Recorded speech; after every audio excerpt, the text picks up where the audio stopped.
This should be extremely fun. All right, we are live on YouTube, so let me go ahead and get this link for you guys, and then we'll end this disaster of a show. All right. Everything is looking horrible. You are pixelated, my There's so much stuff going on. man. Oh man. So many accounts open at the same time. You need to close some tabs. Yeah, life is not treating me well right now. It's all good, man. Yeah, and then my laptop is so far out of range here. Oh, we're gonna get an echo. Let me get that quiet. Share. Why is there not a share button on here? All right, let's use the phone. I'm gonna share it from my phone into the group, guys. This is the greatest thing. I knew that I should have a different way, but I'm not that fit to even listen to myself. So that's kind of where it all ends. Starts in the same spot, and that's spot to be in. All right. Share. Oh gosh, we're getting so close. I can feel it. Copy link. This is happening. This is happening in real time. This is what you do when you're not quite in a full-blown panic, but you're like really, really close. And it's really awkward because I'm seeing myself on 4 screens doing random stuff at the same time with like a 4-second lag. So I don't even know if I'm actually doing what I'm supposed to be. No, it's all good, man. Just whiskey, it's just talk, it's just people. Yep. All right. So everybody that's in the Facebook Live, I am going to be over. Let's see if I can send that. Why can't I send that? Stupid thing. Oh, yes. There we go. Share. Copy. Man, life is getting better now. Look at that. Holy moly. Paste. There we go. Holy smokes. All right, guys. The link is in the chats right now for the stream over on over on YouTube. Sorry about the confusion, but we're switching over to YouTube to make this thing freaking work. So I'm shutting the stream down on Facebook right now, guys. So I'll see you over there. So am I supposed to be the one that's on test? It says test on the what is it? YouTube. The title. Oh, okay. I mean, which is fine. I don't really care what the title is. But I'm pretty sure you want more people than not. Oh yeah. Let's see. Get this. Oh my gosh! I finally got it to work. Holy moly! That was way too hard. Oh. There you go. Cheers, buddy. Right. Cheers, buddy. This has been an exciting, absolutely exciting.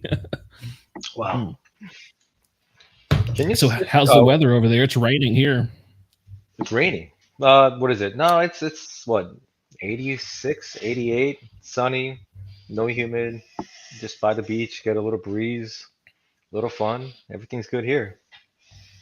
Yeah, it's been raining for 4 days over here on and off. I was down in Alabama with those big storms 2 days ago. That was absolutely disastrous. I was sitting in the parking lot of a Walmart and the tornado alarm went off, so I had to go inside of the building. Yeah. Oh.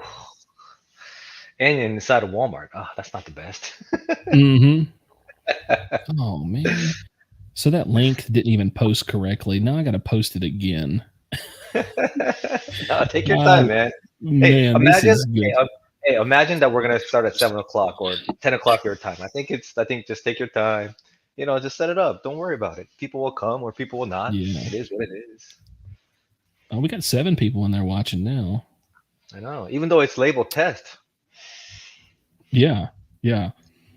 that lets you know who really actually gives a crap about what you're doing. Yeah, that's true. Yeah.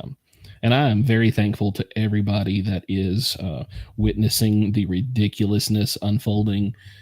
I mean, last week you watched me break a cork off in a daggum stag bottle. That was a travesty right there. I was so upset. I'm still upset over that, matter of fact. Wow. Okay. Man, this is actually working. Look at there. So much better. Let's see. Does that sound better?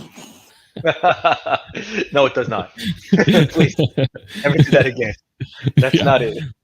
Oh man, here we go. Now people is jumping in. Now we're looking good. See, the only thing that I don't like about StreamYard is that it's very simple platform. I really do enjoy the simpleness of it, but there's not enough stuff for me to look around.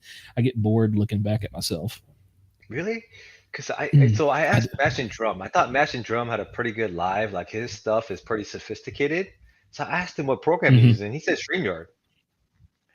So I Yeah. was I like, mean, there's a oh, lot of features to it. okay. So I mean, I'm It- never gonna do. Not never, but I can't do it live. I don't have the equipment. I have nothing.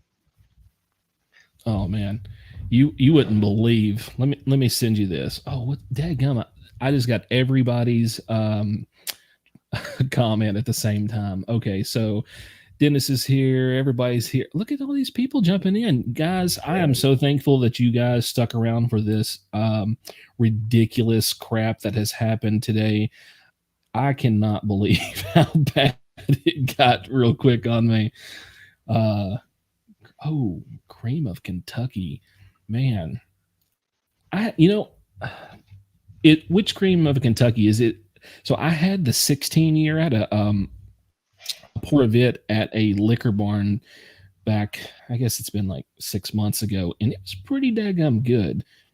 I couldn't believe how good it was. And I think they only charged like $12 or something for a 1 ounce pour there. It was really Oh, good. that is nice. I don't think Hmm. I've had a cream of Kentucky in years. Yeah, I think the last, oh, the rye. Dang. I haven't had the rye. Yeah. Oh, man. I sent you a picture, David, so you can take a look at Oh, that. okay. Yeah. That's not Yeah, what I'm filming off of now. I'm actually off of my laptop. I don't run that during the live unless I'm just doing like a massive. Yeah. oh wow, that's crazy setup. Wow. Yeah. Everything I do is off my phone, is off this little thing, and I have one It's wireless mic and one like that. That's it. That's all I do with my well, videos. it's impressive. You have amazing audio. Like that was the first thing that caught me when I found your channel was how good your audio was. I was like, I can just listen to this guy. I don't even have to see anything because I mean you articulate very well. I really enjoy watching your Thank you. videos. No, We got thank you. Michigan in here, North Carolina. Oh, JT Melick cash strength. I haven't seen any of those on a shelf anywhere. How are those? Man, have you I had only had a JT Melick? sample. Yeah, I only had a sample of it. It's really, really good. It's different because it's rice risky from what I know. And so it does give it a little bit more of the sweetness like you would get from wheated, but you don't get any of the funk. So it's Oh, really smooth. You don't get much of the spice and you don't get much of the funk. So it's a really good balance mm, between a wheated and a bourbon. So I like it. But it's not available here in California. So yeah. I haven't seen it here in Kentucky yet either. I'm sure at some point it'll finally come here, but I don't know. I think my voice sounds weird. yeah, you do have a little bit of echo. All right, let me see if I can get rid of some of that. Oh, that was gross. Nope. Pitch. Yeah, I just started getting a reverb on that. See, I'm running this stupid soundboard and I don't like it. I'm just wearing my gaming headset right here just for the sound and the mic. That's all I have. And so Hey, it works, man. no, I, it's I really had to, nice. yeah. I had to learn how to use all of this new equipment, and I just didn't know what to do with myself. All right, let's do a little interaction here. Where? Oh, Heaven's Doors, Homesick Blue. Oh, so t- Does anybody in here know if Heaven's Door is Dickel or Tennessee Distilling Co? There's a debate going on that I've been trying to interact with some guys online, and I can't find any confirmation if it's Dickel or Tennessee Distilling Co. Anybody know? My knowledge is that if it has Tennessee in it, it's Dickel. So all the rumors are it's Dickel, because when I talk to the liquor stores who do the single barrel picks, they're always like they want the ones without any of the Tennessee whiskey because they know it's Dickel. So I mean, they can't confirm it on any of the on any of their websites or anything like that. But when they talk to the rep and when they talk to the distiller, yeah, they say they most likely get confirmed that it's Dickel. So at least here in California. Now it might be different somewhere else. What you get over there might be different, but from what I hear here in California, that's what it is. So most of the time when people talk about a Tennessee product, they think automatically Dickel, but Dickel puts out less product than the Tennessee Distilling Co. They actually don't have any brands and labels of their own. They just contract distill for a lot of people. They're basically the Bardstown Bourbon Company of Tennessee. Okay. Yeah. Didn't know that. Yeah, they're real secretive. If you ever in that area and you drive by, their sign for their property is like the size of a no trespassing sign. They don't want people to know that they actually produce anything. They're very secretive of it, and everybody has to sign an NDA. Yeah. Wow. No, that's a lot of knowledge. No, So I don't know about Heaven's Door. I haven't had Heaven's Door in years, like literally years, and so it's been a long time. I don't know that I've had Heaven's Door in probably at least 3 years. I'm gonna say at least 3 years. It's been at least that long. Yeah.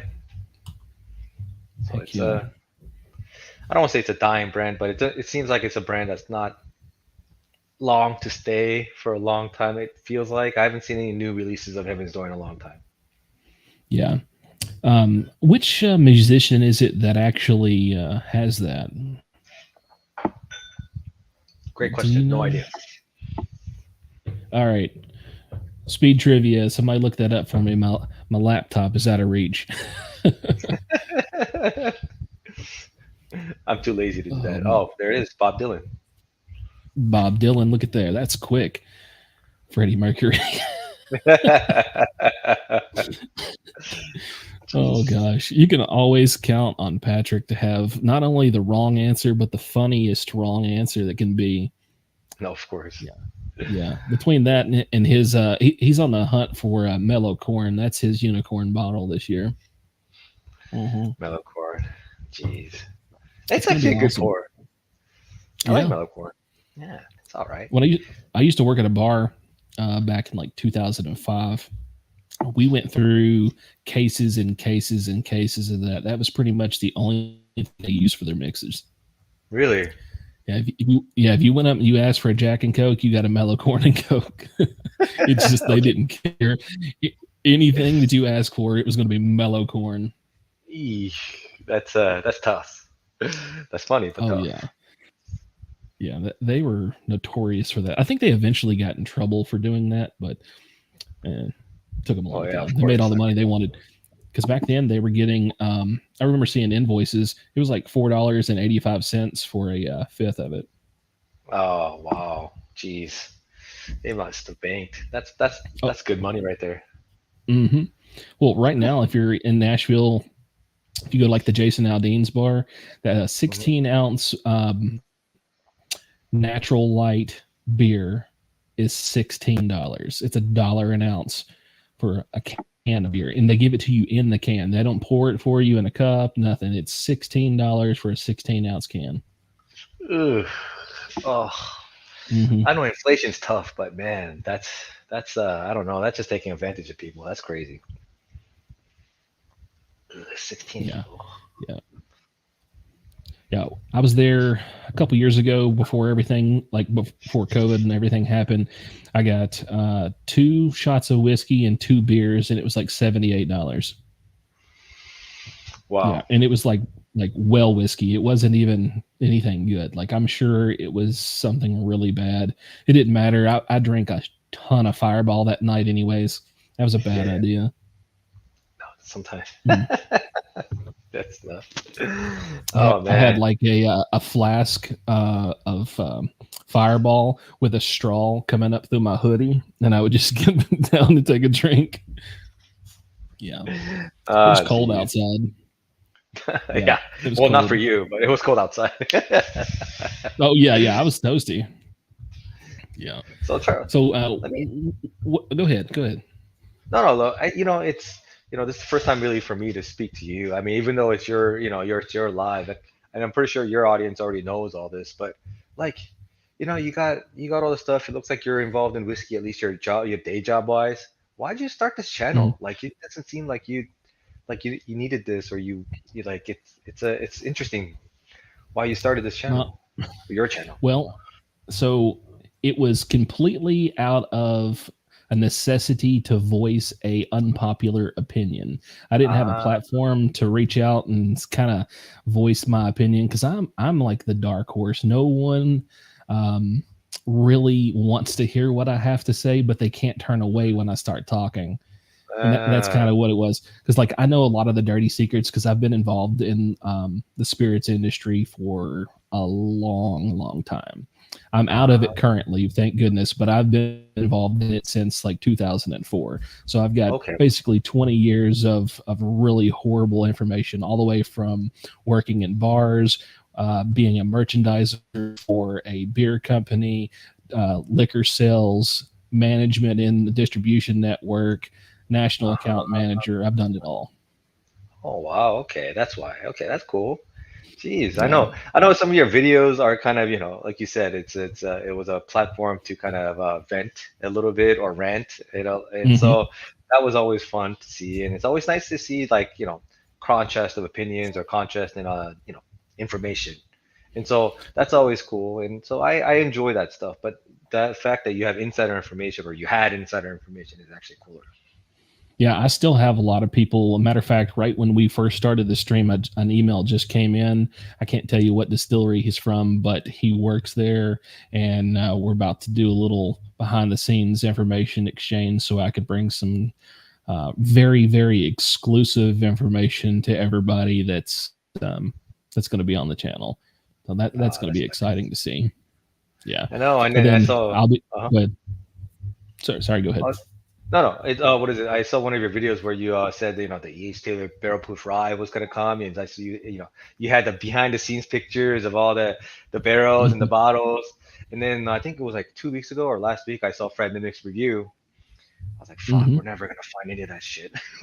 Like, Exactly. Yeah. he's like, I didn't think this would be good, but this is fantastic. I'm like, oh fuck. It's like Yeah.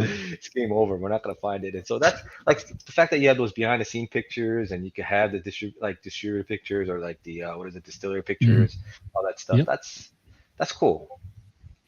Yeah, that's one of the things that I think a lot of channels don't have access to is like deep inside information. They have like speculation and like a gut feeling about stuff, but like I can literally just pick up the phone and call somebody, but like, hey, did y'all bottle any Blantons from the straight from the barrel this week? And they're like, yeah, we put out 750 cases, 1,000 cases, whatever. It doesn't matter. Like I can ask whoever I need to because I've been involved with it for so long, and I have Oh pretty wow. much someone at every distillery, and if not every distillery, they have a family member that is at that distillery that I can get information from. Wow, that's cool. That's really Hmm. cool. Yeah, I mean, I don't have any insider connection. Just the liquor store Well, people here. man, you have the greatest connections, man. Like you get great bottles. And here's the thing, like the massive difference between where you're at and where I'm at. No one's going to Southern California to hunt bottles, but 25 million people come to Kentucky every year to look for bottles.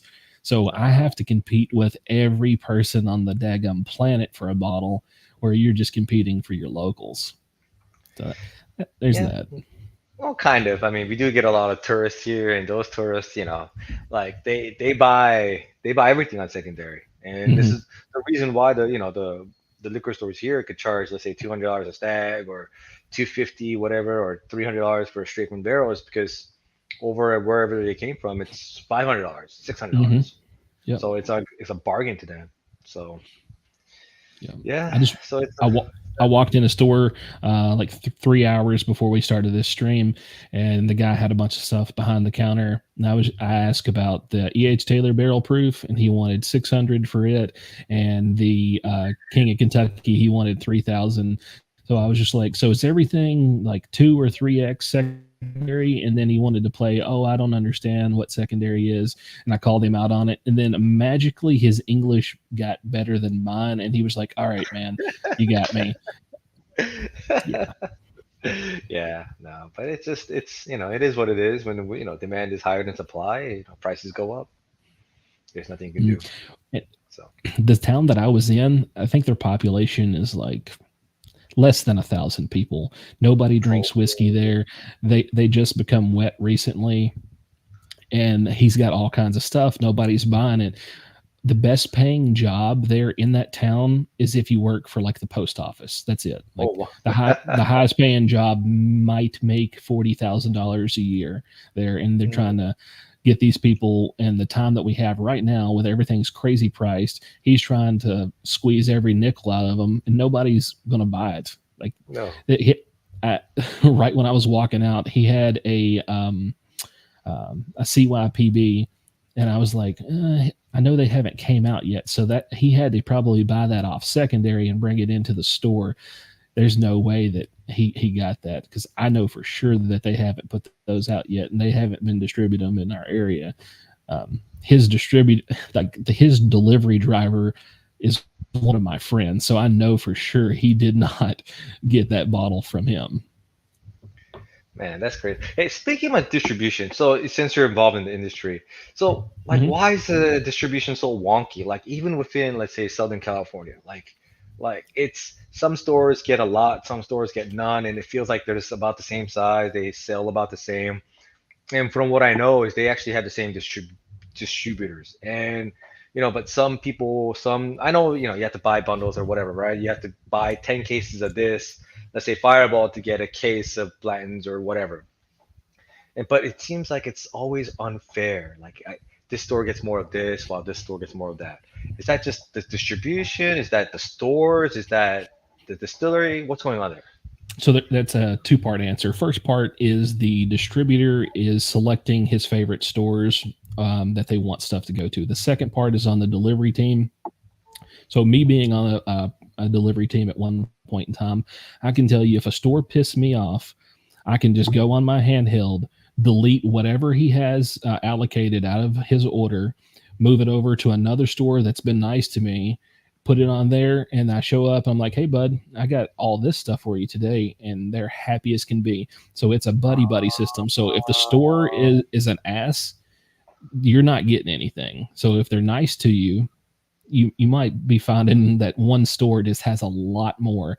And then there's actually a third element to it that's a little bit more shady. The distributors won't ever say this, but they do get kickbacks.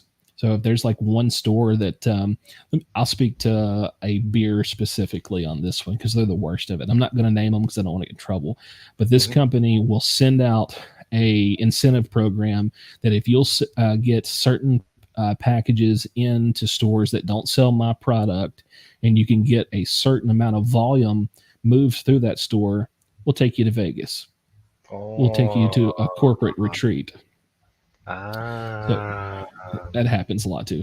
And then there's also like stores that'll be like, hey, delivery driver, here's $500. Make sure that I get all the allocations next week. And they do that. Oh, wow. Okay. Mm-hmm. Jeez.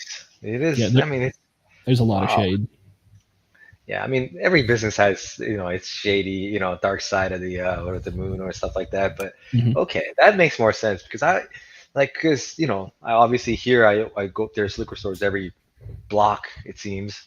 And so when I go to some of the ones, and I go to the bigger ones or the smaller ones or whatever, but it feels like this, like you said, this one store, this one always has the ones that they like the distribution, here in Southern California, Eagle Rare, Blanton's, E.H. Taylor, small batch to a certain degree is kind of, I don't say plentiful, because that's I don't say that's a lie, but you can find it. Like, if I go to two stores, I could find one at close to MSRP now. But the straight from the barrels, the Weller Spy PBs or Stags or whatever, it's only this one store. Like there's 10 stores around it, but this one store always has it. So I always wondered what that was, but then okay, that makes If sense. you'll take a picture of his licensing number on the front of the building, I can look it up and I can tell you exactly why. Because he's probably part of a massive conglomerate of stores, all owned by two families here in the country. There's one family that owns like 16,000 liquor stores. Okay, that's crazy. Okay, I gotta do so a little bit more research, a little bit more talking to those managers, see what's going on, because I never really talk about the distribution side. I always talk about, what can I do to help you guys so you guys can help me, kind of thing. So Yeah, I think that's my advantage on YouTube because I know the distribution side really well because I've been involved with it so long, and that brings me to my next point of why I actually got on YouTube, because nobody was actually putting the truth out. They were just kind of throwing like air balls out there and hoping that they stuck. But like the truth is, they were missing at every shot that they took, and they didn't know what they were talking about. And I actually have that experience and that inside information, so I was able to bring that to the table, which over the next 6 months, I've got some good stuff coming. I cannot wait to even break them, man. I got some good Jack Daniels news. I got all kinds of good news. nice. No, Yeah. that's cool. Like that's the stuff you need, because like even when I watch Bourbon Real Talk, Randy Sullivan, right? Mhm. Because he's in the business, he talks. Yep. There's some videos that he talks about the distribution. He talks about the three-tier system, and those are really nice, and it's interesting and fun. And it's all like, and then he brings in like real information, so Mhm. it brings credibility, right? And so yeah, Yep. that's cool. That's awesome. Shit. All right, so we have a comment. The guy made the comment here about having the same website layout. That's exactly right. If you'll go back to that store and you will take a look at the front of their building, they have to display their number. If you can email me, Charles at thatbourbondude.com, I can tell you if that's one of those stores or not. They all use the exact same layout on their websites. They do a lot of identical stuff. Pricing's the same. And if you know what to say to the store owners, they cut you deals because you're like their inside guy. And then most of those stores also have a backdoor guy that runs their stuff out to the secondary market as well. So they only let out a very small percentage of their stuff in the store, and the rest of it's going out the back door. Oh, interesting. Okay. Yeah, like so, yeah, I think now that I think about it, yeah, a lot of the stores do have the same website layout here. Mm-hmm. That get a lot of the allocation. Okay. Huh. Yeah. Jeez. All this information. Oh yeah, all kinds of fun stuff. It's just all this like hanging out up here, and I don't know if it's any good or not, but I'll spit it out. No, I'm pretty sure you will, and I'm pretty sure. Hey, just like anything, man. It's when I first started YouTube, my videos were shit. It's still not great, but it's better than shit, I guess. And so, no, it's hard to kind of rationalize your thought, put it into a video format, put it into it in a condensed form where people don't get bored and people like to watch it. And it's you have to balance the what you want to do versus the entertainment part, which is what people want. And Mhm. it's a nice balance. I'm pretty sure Patrick knows it better than we, us two combined for sure. But yeah, it's a hard balance to make because there's videos I want to make, but I know it's not gonna get views. It's not gonna Mhm. do great. And so I'm like, but I can't really make videos because I could only make one a week. So it's like I can't spend that one a week video on something that maybe 100 people or 200 people is gonna watch. And so it's that balance that kind of I don't say sucks, but it's a game that we also have to play, right? As a YouTuber. Oh yeah. So Oh yeah, and you're talking about having the ability to make one video a week. I'm only home 8 days a month, and I have to do everything I do in 8 days. damn, that's You know, crazy. work keeps me traveling 5 days a week, so I'm only home on Tuesday and Wednesday each week. That's it. 5 days a week you travel? Yeah, Jeez, I that's leave out on a Thursday, back on a Monday. ooh, I mean, that's a lot of mileage. That's great, but oh, that's a toll on the body, man. So do you drive Mhm. airplane like hybrid? So I'm still in transportation, so I'm still dealing with all that. Yeah, Okay. So truck. Okay. yeah. Awesome. Oh man, I Yeah. actually know it's not. I don't know. I hate to drive. Like I purposely, you know, get a job that's even a little bit less paying so I'm closer to home. Stuff like that. Like I hate Mhm. traffic. I hate driving. Oh, I don't envy what you guys do, and I think, what you guys do. I'll be honest with you. I got into it because the money side was way better than what it was dealing with the just day to day bullcrap with spirit stuff. Like local stuff wasn't worth my time. I got into this, and you could 5x your income immediately. That's true. Yeah. I mean, that part is absolutely true. The money is, from what I all hear, it's fantastic. Yeah, I clock about 150,000 miles a year for work. Whew, I clock around 7,000 miles a year on my car. That's awesome. I wish well, even on my personal time, like I drive everywhere. We drive back and forth to Florida doing stuff, bourbon hunting all over Georgia, Alabama. I don't hunt in Kentucky. I only have 2 stores that I go to out of the hundreds that are within just a short distance of me. I spend most of my hunting in northern Indiana or Atlanta. That's where I do almost all of my hunting. Wow. Okay. That's crazy. Wow. I don't mean, again, because of my allergic to travelness. Yeah, everything's done here within about a 20-mile radius of my house. But like you see, that it's not bad. It's here. It's good enough for I don't need to leave the 20-mile radius of my house in order to get some pretty good stuff. So I'm happy. Yeah. If I wanted something good, I would have to drive at least 100 miles. Oh, Yeah.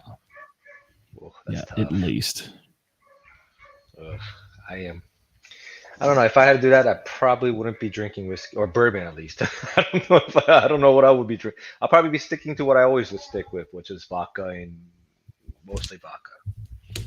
So I used to be a hardcore vodka guy, but I stopped drinking vodka. It was like water at one point. I was like, I just can't get enough of it. It's too easy to drink. And you can mix it with anything. Like my favorite thing to mix vodka with is vodka. It's amazing. So I mean, I am what is it? Addicted to Moscow Mule right now. With the ginger beer stuff like that. But no, vodka with anything, lemon juice, lemonade, whatever. Like it's tonic water. The only reason I get a lot of my allocation is because I drink so much vodka. Because I go to those liquor stores, and so I buy vodka and stuff like that, and so they're like, hey, that's how I got into whiskey. They're like, oh, have you tried bourbon? I'm like, bourbon. What I try that stuff. They're like, oh, here, come back, guy. This is a store pick, and I started trying it, and then they started doing the store picks or giving me. I bought 1 or 2, and then I started asking about the once you start well, what is it? Researching online and the stag, the blends, all that stuff, and then I was like, oh shit, this is actually good stuff, and that's how I got into it. So. Go down that rabbit hole. It's crazy. Let me answer this question. Weller Antique 107 available in Kentucky close to MSRP, unless you are at like a Kroger or a Walmart. Get it. The closest you'll probably see it to MSRP is going to be 110 to 150, depending on where you're at. If you want 107, the best thing to do is jump onto the Ohio's liquor website and get on their app, and it'll tell you where it's at and what store, and you can just drive across the state picking up cases of it. Yeah. How's the Wellers down there in SoCal? When I lived there, I lived in Ontario for a little while. I never seen it anywhere. Like none of the stores close to me ever had it. So the funny thing is, you can't find Weller 107. Like that's the hardest Weller to find. Like relatively, right? I could like the CYPB. I could go out and find one for $400 right now, and I know that's expensive, but it's not that bad compared to what other stores are charging, right? Even single barrel, I could probably find a store that sells it for $350, $400. But Weller 107, less than $150, really, really hard. Full proof, less than $200, really, really hard. Special reserve, those are everywhere. I don't want to say everywhere. That people are gonna get mad at me. It's findable. It's not a hard bottle to find, but yeah, those two, the full proof and the 107 is tough to find under 200 or 150. I can get by the cases if I wanted to store pick full proofs for 150. There's a couple stores in Tennessee that they don't put it out on the floor, but if you come in there enough and they'll be like, hey, do you want one? They usually let you buy two at a time because most of the people that shop in there that actually do spend a little bit of money in there. And when I say a little bit, I mean, if you spend $100 in there, they're going to be like, hey, do you want this? And so they're not real picky, especially if you're buying their store picks. Their store picks are about $5 higher than what they should be. I don't care to pay an extra $5 to a small mom and pop store. I'll do that all day long. And then they usually will toss you a good deal on something else. They'll like, he's got like a little curtain behind his counter and there's like real good bottles. And he'll just like pull the curtain over a little bit and he'll be like, and I'm like, yeah. He'll wait until there's nobody else in the store. Yeah. No, those are stores. Yeah, there are stores like that. But most of the stores here they have it all laid out. They have it all on, they have the price tag. But then if you buy some, like if you buy some store picks, if you buy whatever, then you could kind of negotiate it down a little bit. That's how it works here most of the time. So yeah, I didn't have like I was still drinking bourbon when I was living in California, but the majority of the time I was working and I worked weird hours, and when I would get off work, stores were closed, and when they would open up, I'd be going back into work because I was just everywhere. Basically, I went from Ontario up to Salinas all the time, and then I spent a lot of time in Sacramento, and then going over Donner into Reno, and then back. I was just back and forth. Yeah, no, it's. I mean, it's Ontario is actually even now is really hard to get allocated stuff. So it's not the best place, that's for sure. So from what I hear, they have a different distribution channel and they have a different distribution people, and it's really hard to get stuff over there. So yeah, there was a little store over in Corona Heights, I think it was, that had some stuff that I used to go to. That it was like the smallest store ever. I bet you it was like 200 square foot, and you just had to walk up to a counter, and everything was behind the counter, and you could buy really? stuff Wow. that way. Yeah, and if you went in there, he would hook you up. Like he always did good. And then I just showed up one day, and then the store was closed and it was never open again. I don't know if he just left and said screw it or he got shut down, because I know that there was a lot of young kids buying stuff in there. Okay, yeah, that makes sense. Yeah, that doesn't work. You can't last too long with that. That's not the business practice you need. But Corona is actually really, really good. I think there's a couple of stores in Corona that gets a lot of good stuff. And like you said, maybe it's because of the others, like what they do. But yeah, there's 2 stores or 3 stores in Corona that I would say, if it wasn't so far away, it's not that far away. It's only 30 miles, but it's far away from me. I would go there a lot. So. Do you ever go up to Hesperia? No.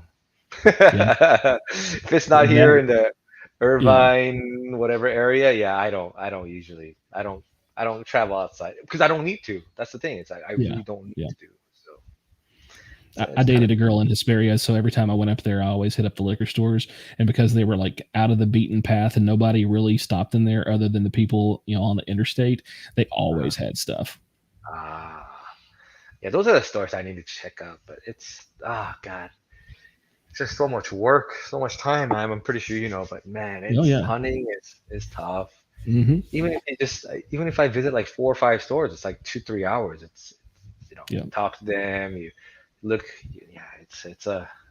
I don't say it's a chore because I do enjoy it, but it is tiring at sometimes. As long as you stay off the 405, you're fine. Yeah, that's true. The 405, yeah. I got stuck on that so many times. I was so mad every time I had to be on the 405. And sometimes when you would be on it, it would be like traffic. There's no traffic. You're like, oh man, something must be going on. Yeah, you found out in a few miles because everybody was getting off 15 miles back. And then you're the idiot that just run right into like a 10-car pileup and the road was shut down. Exactly. Yeah. No, it's horrible. So I literally just got called out by my boy Aaron. Aaron, what you want me to drink? I know I was going to do that blind. Do you want me to go ahead and get that poured up? I'm going to do the Old Emmer and 107. It's not really going to be a blind because I didn't bring the correct glasses. I screwed up. I brought 2 matching glasses and then 1 random. Hang on. Oh, let me take this off. Oh man.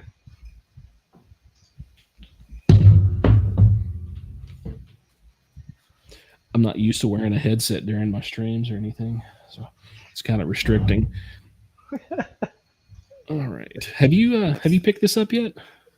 I have not. I'm waiting for that 10% off coupon in order to pick it up.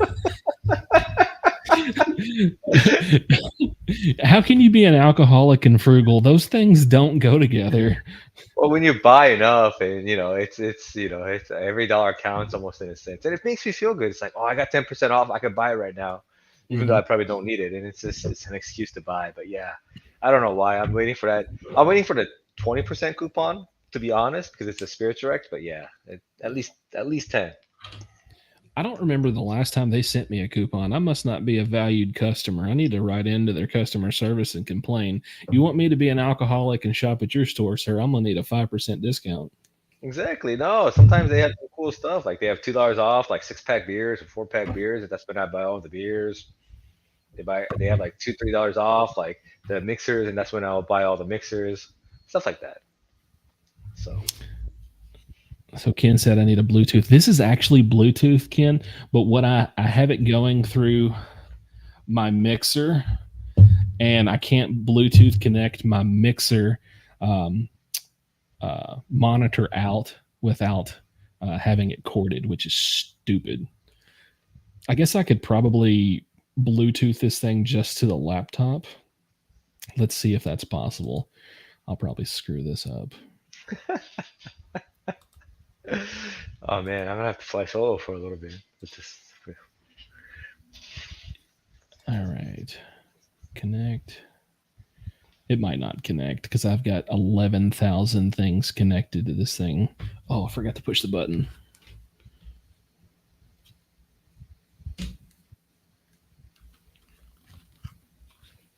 Damn it. So this is a good example for anyone who watching. If you want to start a YouTube channel and you're an idiot like me, don't, because you're going to look even more dumb on camera, and then people have video proof that you're an idiot. It just don't really work out.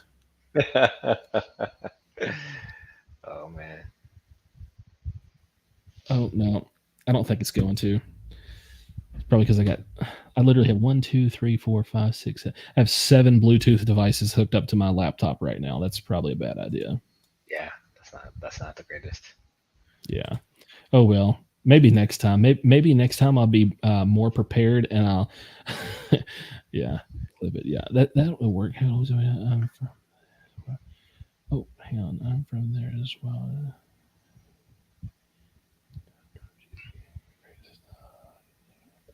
Oh yeah, that John. So, if anybody is looking for John J. Bowman in our area, it's impossible to find right now. But you can get all of the Bowman small batch everywhere. I don't know what happened. In the last maybe 3 weeks, every store in the entire area just started getting it. Now, the John J. Bowman single barrels, nobody was drinking those until like 2 years ago in my area. Nobody knew about them. SLB made a video about them, and then I think some people was watching it and they kind of caught on. I had already stockpiled up like 5 at that point. And then I went into my local store, and he had it was like $46, and then he had a line through it and then wrote $99.99 next to it. Like right after SLB's video came out, like the next week. Oh man, that's tough. Yeah. No, here John J. Bowman comes around every 3 months. So every 3 months is pretty available, and then it's gone for about a week. It's available for about a week, and everyone buys him, and then you can't find it for 3 months, and then you can find it everywhere for about a week, and it just goes in a cycle. So it seems like it comes here every quarter, and so I pick one up whenever I need it. So that's kind of cool. Heck yeah. I've over here not been highlighting comments as they come in. It'd be better if I do that. Yeah, Aaron, you're exactly right. That store does get them more often than not. And then back to this one here, 11 hours from the Bowman Distillery. I would love to go visit their distillery. Is it like a nice tour, or is it kind of like janky? I don't know, because like I've never seen anyone put out a video of it that made it be appealing. It was just kind of very basic, underwhelming. Juice is not underwhelming. I love it. Oh, here we go. Right here. I was waiting for him to make this comment. I didn't want to steal his thunder. It's good but short. Okay. Yeah. Patrick, how many bottles of that did you bring back this last time? Yeah. Oh man, you know what? I didn't even bring any music in for us. Like I'm over here just being just 12 bottles.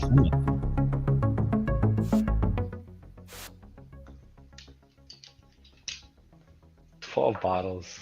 Jesus. That's $600 though. Wow. Patrick's he's a baller. I know. I mean, yeah. I see when I find an opportunity like that and I know it's a bottle that people want, immediately I just get on my little text group to all my local guys. I'll be like, here's a picture. Here's what I got. Like Aaron, he gets messages from me all the time. Hey, do you need any of these? I don't charge anything extra. Just you have to come pick it up from the house because I'm not delivering it and picking it up for you. So like if you want it, I'll bring it back to you. I don't have a problem bringing it back. Yeah. wow. I always do that. Well, it's Patrick's top 10 some- bourbon. I guess that's why he bought a case. I mean, yeah, that's what he said right there. He says right here, Bowman Single Barrel is my top 10 bourbon. What? What? I mean, I like know it, it but I is- don't know about top 10. Yeah. I don't know that I'd put it in my top 10. I think I'd put... So, oh my gosh, this guy. So I think his number one has to be Mellow Corn. Like he wants that 20-year Mellow Corn that Heaven Hill put out. That's got to be his jam. But if you want one, I know where one's setting for 1,200 simoleons. You can get that instead of buying 24 bottles of Bowman. You can get one of these, and you'll be just as happy with only one bottle. Just remember, every ounce out of that bottle is going to be worth a lot of money. So sip slowly. Yeah, I think the 20-year here isn't that popular, so I think there's a place that sells it for 700 here. Geez, yeah. In Louisville, they're like 12 to 1,400 a piece. Southern Kentucky, you can get them right around 1,000. Impossible in Tennessee. Nashville didn't get any that I know of. That's the closest area. So if I was going to hunt right now, I would go to Nashville, but there's only like 2 stores I'd go to. But they don't really get anything. I just wait until the end of the year in December. One store does their massive allocation drop. They drop like 2,000 bottles at one time, and you all just line up and you get one allocated product and then as many store picks as you want. And their store picks, like, it's not like crappy store picks. You can get like Eagle Rares, Blantons, 1792s, like those, anything that has actually been picked by them, even if it's allocated, is still considered a store pick. So if you just tell them, hey, I want, 20 cases of this. Okay, here you go. Here's a dolly, and they'll even help you push it out to your vehicle. They don't care. But they'll do like 500,000 in sales in one day. Those guys, they're working their butts off. Like every bottle that you ever want that comes out in a year, it's there. And they have, I think they had like 5 or 6 King of Kentuckys in Tennessee, and I don't know how that's possible because they were not distributed in Tennessee. Like there was some stuff happening. And here's what's crazy about it too. So SRP on them was $3.99 and they charged $4.50.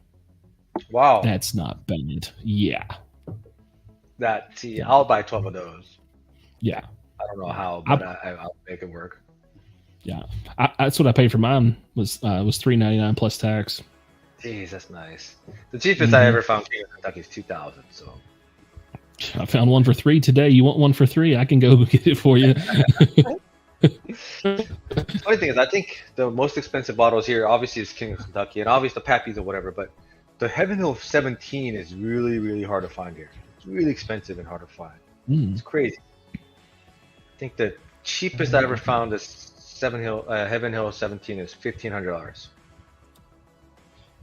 Jeez. Yeah, we can find you one cheaper than that. I don't think Let's see, let me put you on some. I may end up with yeah, I don't know. I'm not sure yet, but I may end up with one next week. If so, I'll send you a sample, but I'm still waiting for confirmation if it's going to be available for me. That's crazy. So I think it'd be like 300 for the bottle. I think's what I'll get it for. Oh, that's like pennies on the dollar right there. That's nice. Mm-hmm. That's good stuff. Ooh, I'm glad I let those air out a little bit. Heck yeah. Want to be cracked up? Okay. Where's my water? I get so much stuff going on. I don't know what to do. And I got look at this. I didn't even get a glass. I have a mason jar to drink out of. That's how country I am. Oh, yeah. Man. It's okay. No, but then most channels are on not major cities, right? I think Patrick's in Colorado Springs. I forgot where. Right outside of Denver. Yeah, he's not in Denver for sure. He's kind of in the outskirts of Denver. Mm-hmm. And then like SLB's in Ohio. Where? They're in Valparaiso, Indiana. Indiana, that's right. Yeah, but that's also a smaller city. Yeah. And same thing with Imagine Drum. Wow. Yeah, they can be in Chicago in like an hour, but like they don't need to. Their deal with their local store, they don't need to travel at all. Yeah. Oh, between Denver and Boulder. Okay. Like Westminster-ish. Wow. Yeah. Yeah. Okay. No, because I used to live in Denver. That's why. I grew up in Denver actually. Oh. And so yeah, it's just what is it? I went to school there, I went to college there, all that good stuff. So it's very I have fond memories of drinking a lot of vodka. Isn't Denver also known for their high gravity beer too? Yeah, I mean the Coors and the whatevers, but yeah, no, that's what is it? Yeah, beer was okay, but yeah, it's mostly for me it was about vodka because beer is just too filling, right? Like you have 2 or 3 cans, and I can't take more than that. So yeah, beer just runs through me. I used to play competitive beer pong, and I can't hardly do much beer anymore. I'll drink some like Modelo and Corona, but that's what all I'll drink anymore. I don't really give a damn about beer. Oh, really? Yeah. Oh, I love my hazies. I love my IPAs. I love my West Coast stuff. I like, people make fun of it, but I like my fruity IPAs, man. I like the orange IPAs. I like the citrus IPAs. Like I like that stuff. It really goes well with food, right? Like heavy food. Yeah. Burger. I like that citrus IPA because it cuts down that oil, and it's really good. So I love with Patrick, like the craft beer stuff. It's good stuff. So I drink too much. I drink too much of everything. You got to have a passion, right? And at least you found it. You're not out here just doing all the random stuff. You're like, I know I like to drink, and I'm going to drink all I want to drink. Exactly. So that's the problem. I buy beer, I buy vodka, I buy bourbons, and then so it's a. All right, so let me give like some quick notes on this. I know Aaron's probably on the edge of his seat or about to knock on the window here and be like, "Hey man, you need to do this before I beat you up." So this side is the Emmer. We got 107 over here. The Emmer is a lot sweeter off the nose. Little dustier, like with some like red fruit, like we're talking like the skin of an apple on the 107. A little bit of cherries, like the little fruit cups that you'd get as a kid. The Emmer just has a much more rich and deeper experience on the nose. There's just like brown sugar. You got some sweet bread cookies, maybe a little bit of snickerdoodle cookie in there. Just off the nose, 100%. If I could only choose this off of the nose, I would take the Old Emmer. But let me just back and forth real quick.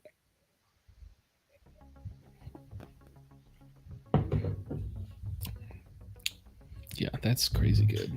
I don't even want to give you the notes on that. Why don't you just buy the bottle and do it yourself?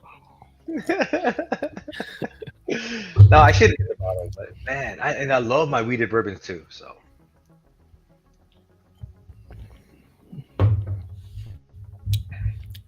yeah, that 107 is just thin, underwhelming.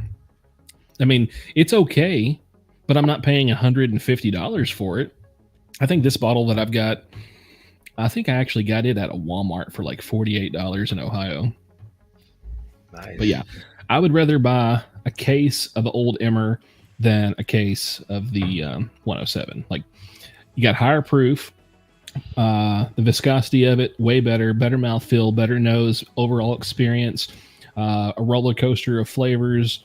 Like, it absolutely just wins hands down. Like, I will not buy any more 107s unless a friend just asks for it, and then I'll pick it up for him. But I'm not gonna do it. I will just continue to buy Old Emmer by the case. And by the way, if you buy it by the case, you get that discount, that $5 automatic per bottle discount. Oh, okay. So no, I mean I love my Maker's Mark 46 cask strength, so I buy that a lot. And so that to me is hands down so much better than the 107. And that's why maybe it's hard for me to find 107 because I don't look for it, I don't ask for it. Mm-hmm. And that might be a another issue because since I don't ask for it, maybe they don't give it to me. But yeah, the 46 cask strength, even the regular Maker's Mark cask strength is right up there for me. And Yep. so yeah, I rarely buy any Wellers, period, let alone the 107 because of the price. Yeah. As far as 107 store picks, there's only like 2 stores around me that gets them, and I got one that's probably 10. No. They're probably. I'm trying to think how far that is from my house because it's like an awkward way to drive there. It's probably 35 or 40 minutes from my house, and then the other store is probably 2 hours. They get store picks, but one of them will sell it for 95, which is not crazy. The other one sells it for like 250. Oof. Yeah. 95 for a Weller 107 store pick. I don't want to say I would. Yeah, I'll probably buy it just because it's a good bottle to share. Like people don't really like I love the 46 cask strength, but people when they have it, they love that Weller 107, especially the store picks. Mm-hmm. So when people come over, I always support them, the 107. So yeah, for 95, I'll probably buy a bottle just to share. But man, that's like actually a really good price for a store pick. Yeah. So I'm going to answer this question. This one deserves. Where do I buy it? By the case. So it's very hit or miss when it happens, but it's never in a major city. So stay off the beaten path. Find a store that doesn't have a lot of foot traffic. Find a store that has very little opportunity to make income. You don't want to find a town that has any major factories. You want the average median income to be under $40,000. I know these are like very specific things to look for, but that's how I hunt. Is I just get on the map, I look for stores, I look at the population density and see what's there. I look for factories. If the town doesn't have much money, that means that their stores are selling a lot of lower end products. In turn, they get good points, and then they can use their SAS points to get higher end allocations, and they get better bottles than they set on them because nobody can afford to buy them. So that's when people like us, that's hunters, go through their little town and then buys them. Then they'll be like, I got 7 cases. Do you want one? It happens. So Wow. there's the tip of the day. Wow. Hopefully great. it helps. Yeah. Okay. That's actually. I don't even know there's a city here that would fit any of that. Yeah, you would have to go north on 5. Oh, speaking of that, shoot, what's the name of that town? It's right at the base of Grapevine. Hold on, I forget what the name of it is. Dadgummit. Man, the map's so full. What is the name of that little town? It's a weird name too. Let me see. No. Okay, where the heck is it? Oh, here we go. Is this it? Sorry, I'm just trying to. Wait. Nope. Where's trying to find? So, anyways, I'll kind of tell a story. There's a little town right before you get out. Castaic.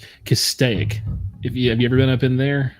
No. Okay, so they get a lot of really good stuff up there, and it's kind of like a little country bumpkin town just north of LA, and they've got good stuff. Like every time I've ever hunted there, man, it was good. Like when I would be heading north to just go up the mountains or whatever, man, I'd stop there and I could stack up. Those people didn't give a damn if it was one allocation per person or not. They're like, oh, you want it all? Okay, pull your truck around back. I'll help you load it. They didn't care, and the prices were good. But I know Castaic's is a hell of a drive for you. No, I'm pretty sure it is because I never even heard of that city. So it's that would be tough. If you ever get up there, let me know because there's a taco stand that's probably the best taco stand that I've ever been to. I drove almost 4 hours to go eat there one time. That's dedication. That's dedication. Yeah. I mean, I love my tacos, but 4 hours, I don't like tacos that much. I sit in front of his food truck on the curb drinking Coronas and eating street tacos, and he would hand me one at a time, and I would just raise my hand up and he would hand it out of the window and I would eat it, and then I would just keep getting them. It was so good. It was so good. Well, if I drove 4 hours, I would also eat about 8 tacos before I go home. I think I did. I believe I did. And then, so after I sat there and I drank probably like 6 or 8 beers and I had a bunch of tacos. I was like, I probably shouldn't drive. And then right behind it is like a little bar, and they had like a pool hall and stuff in it. And I went in there and they had a mountain of allocations on their bar. And I was just like, Wow. I'm kind of curious. And I was like, that E.H. Taylor barrel proof, how much is it for a pour? And he was like, to be honest, it's pretty cheap. I was like, oh, okay, well, I guess. And what's cheap? And he's like, well, let me look. And he plugs it in. He's like, man, actually, it's kind of expensive. It's $9 an ounce. So I was like, can I get 7 ounces? I was like, can I buy the bottle? Can I just buy the whole thing? Oh man, that's awesome.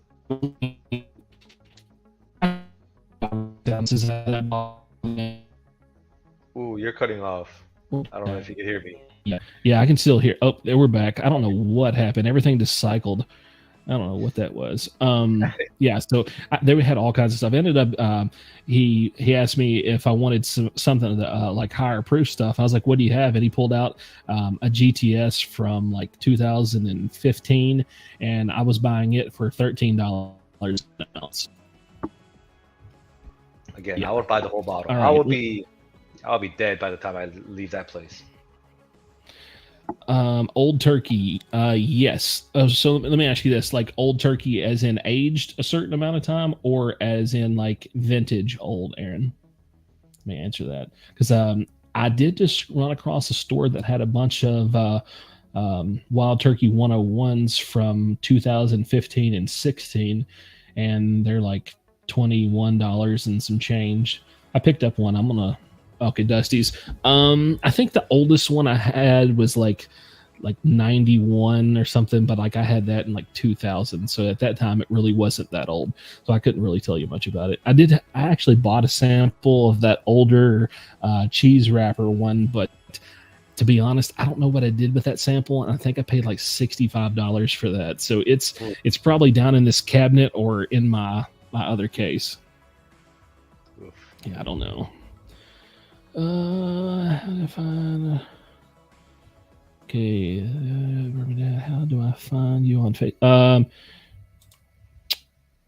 Find the group or me personally? That's oh. I think he was talking to Dennis. Yeah, that was I misread that. I'm an idiot. See, proving my point right there. All right, give me 2 seconds. I need to run and urinate. So everybody, hang tight. I'll be right back.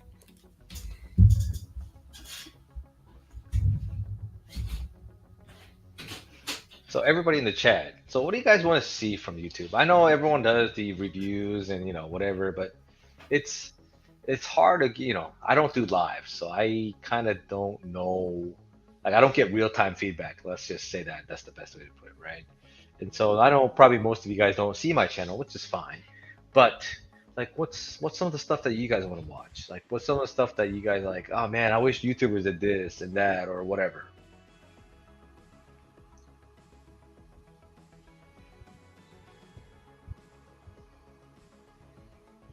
All right.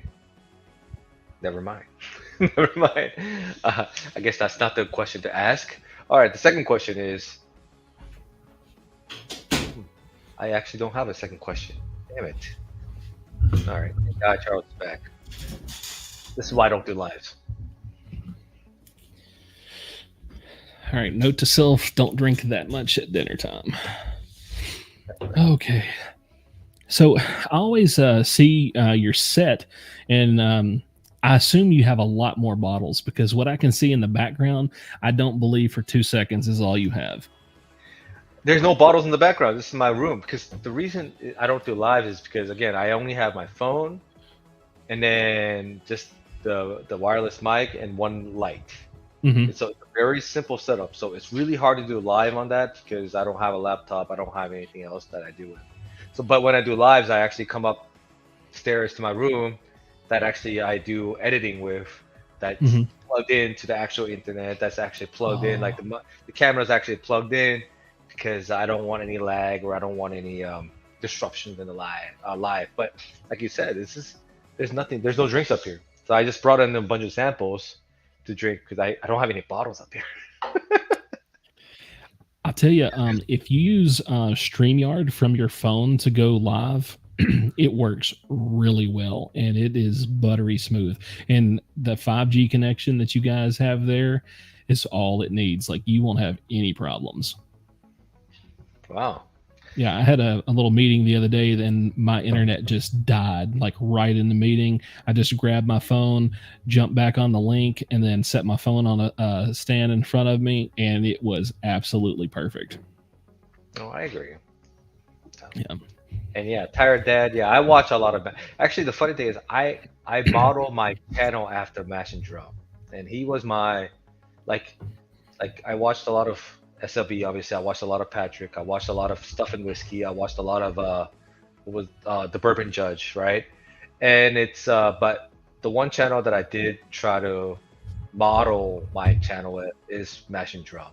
I think what he does is very concise, very to the point, and I like it. And so yeah, the Mash and Drum is really cool. Jason C over there. You gotta practice. I don't play the instruments though. I only the only thing I ever do is I play sports and I drink. That's all I do, and work, I guess, so I can buy more whiskey, I guess. When I used to play sports, I don't consider what I kickboxed and boxed for like 23 years, so that was what I did. Yeah, and like my body's just beat up. I'm just a stove up old man at this point. I'm almost 40. It happens, whatever. Everybody thinks I'm like 20. I got the weirdest messages about people thinking I'm like 22, 23. I'm not, guys. I'm almost 40. Just let's accept it. Okay. But yeah, like sports wise, like I never played team sports. I'm not good as a team player. I'm a really good solo guy. And I always feel like when you have to rely on somebody else to perform at their best and you can't guarantee it, you're at a disadvantage. And like mentally, it's just hard for me to do that. No, oh, wow. I mean, I would have guessed. Yeah, I would have guessed late 20s, early 30s. I wouldn't have guessed 40s for sure. And Yeah. so that's cool. I'm like 11 months from 40. Okay. Well, you're still younger than me, so it must be nice. What am I think I'm 42. So don't even know. No, because okay. One short thing about Asians, we actually say what our birth year is. We don't ever say our age. Oh, So we're like, okay. we were born in like say let's say 1982. We never say we were 42 or something like that. So that's why I always have to think like, what the hell is my age? And so it's 42. Holy shit. But yeah. So no, I play basketball. I try to play a little bit of like golf, tennis, stuff like that. But yeah, basketball is my passion. I still play every every week and try to stay in shape just because of it. So I suck at it. I'm not that good at it, but I've never really been good. Starting medication. Oh yeah, that's true. Hey. Can you help me sign up? Hey, how old is Patrick? Do you know? 85. 85. No, actually, I don't know. I better know. I mean, we're gonna hang out in like a week from today. Yeah, I think he's like 34. Yeah. Yeah. Let's guess. I'll say 30. Yeah, 35, 36. Yeah, that makes sense. Yeah. Patrick, can we get the? I'm locking my answer in. You know, Regis Philbin here. We're locking our answer in. This is for the $100 question. Exactly. I say border 9. Oh, 34. Oh shit. You're right. Oh shit. I thought I was wrong because I'm typically wrong. Most people let me know that I'm wrong most of the time, so I just went off of a random number. Yeah. I never assume that I'm right. I just assume that I'm wrong, and when I find out that I'm right, I'm like completely surprised. No, it's the same here, man. Gosh. I think so, there you go. I like that. Whiskey can do that. Yeah. Yeah. Real quick on these. Still, this Emmer is getting better as it's like just sitting here and it's so much better. Like, put your nose up to this, you're like, oh, what's there? You got to hunt for it. You can just be like a passing by and you're like, holy shit.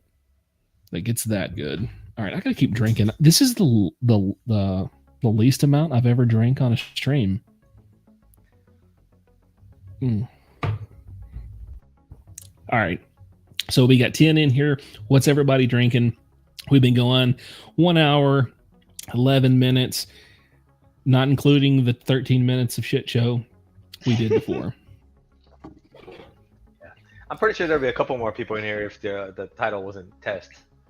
Yeah. Well, so I couldn't reach the thing, and I was just like, I was trying to hit a button, and I was like, you know what? I still have the word test saved in my clipboard, so I just right-clicked and selected, and it went.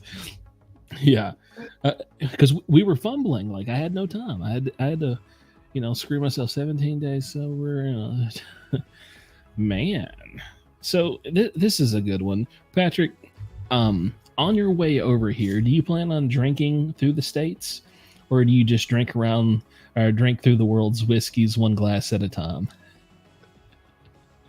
So I don't know how long you've been sober, Charles, but if I'm sober for more than a week and I taste whiskey again, it tastes like shit. Well, not shit, but I can't taste anything. Like, I can't. All I get is that burn, right? Like, I don't know. I went on vacation for a week and I started, only drink beer and whatever and soju, but like I never. And then when I get back into whiskey, it doesn't taste very good, like for about 3 days. So I hope Patrick can drink a little bit before he comes, because it'll be nice. I drink. Yeah, I don't think I went more than 5 days in a long time. Like, I don't get to drink when I'm out at work and stuff, but like when I get home on Monday, I usually, while I'm decompressing and kind of like adjusting back to being at home, I usually take a Mr. Pibb and mix it with either an Old Forester 100 proof or an Evan Williams bottled and bond. And I go through that. That's kind of like my acclimation stage back into drinking.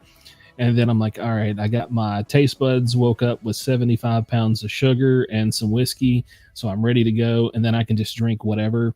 And this sounds dumb. Drinking water and then cleansing my palate with water in between like tastings messes my palate up.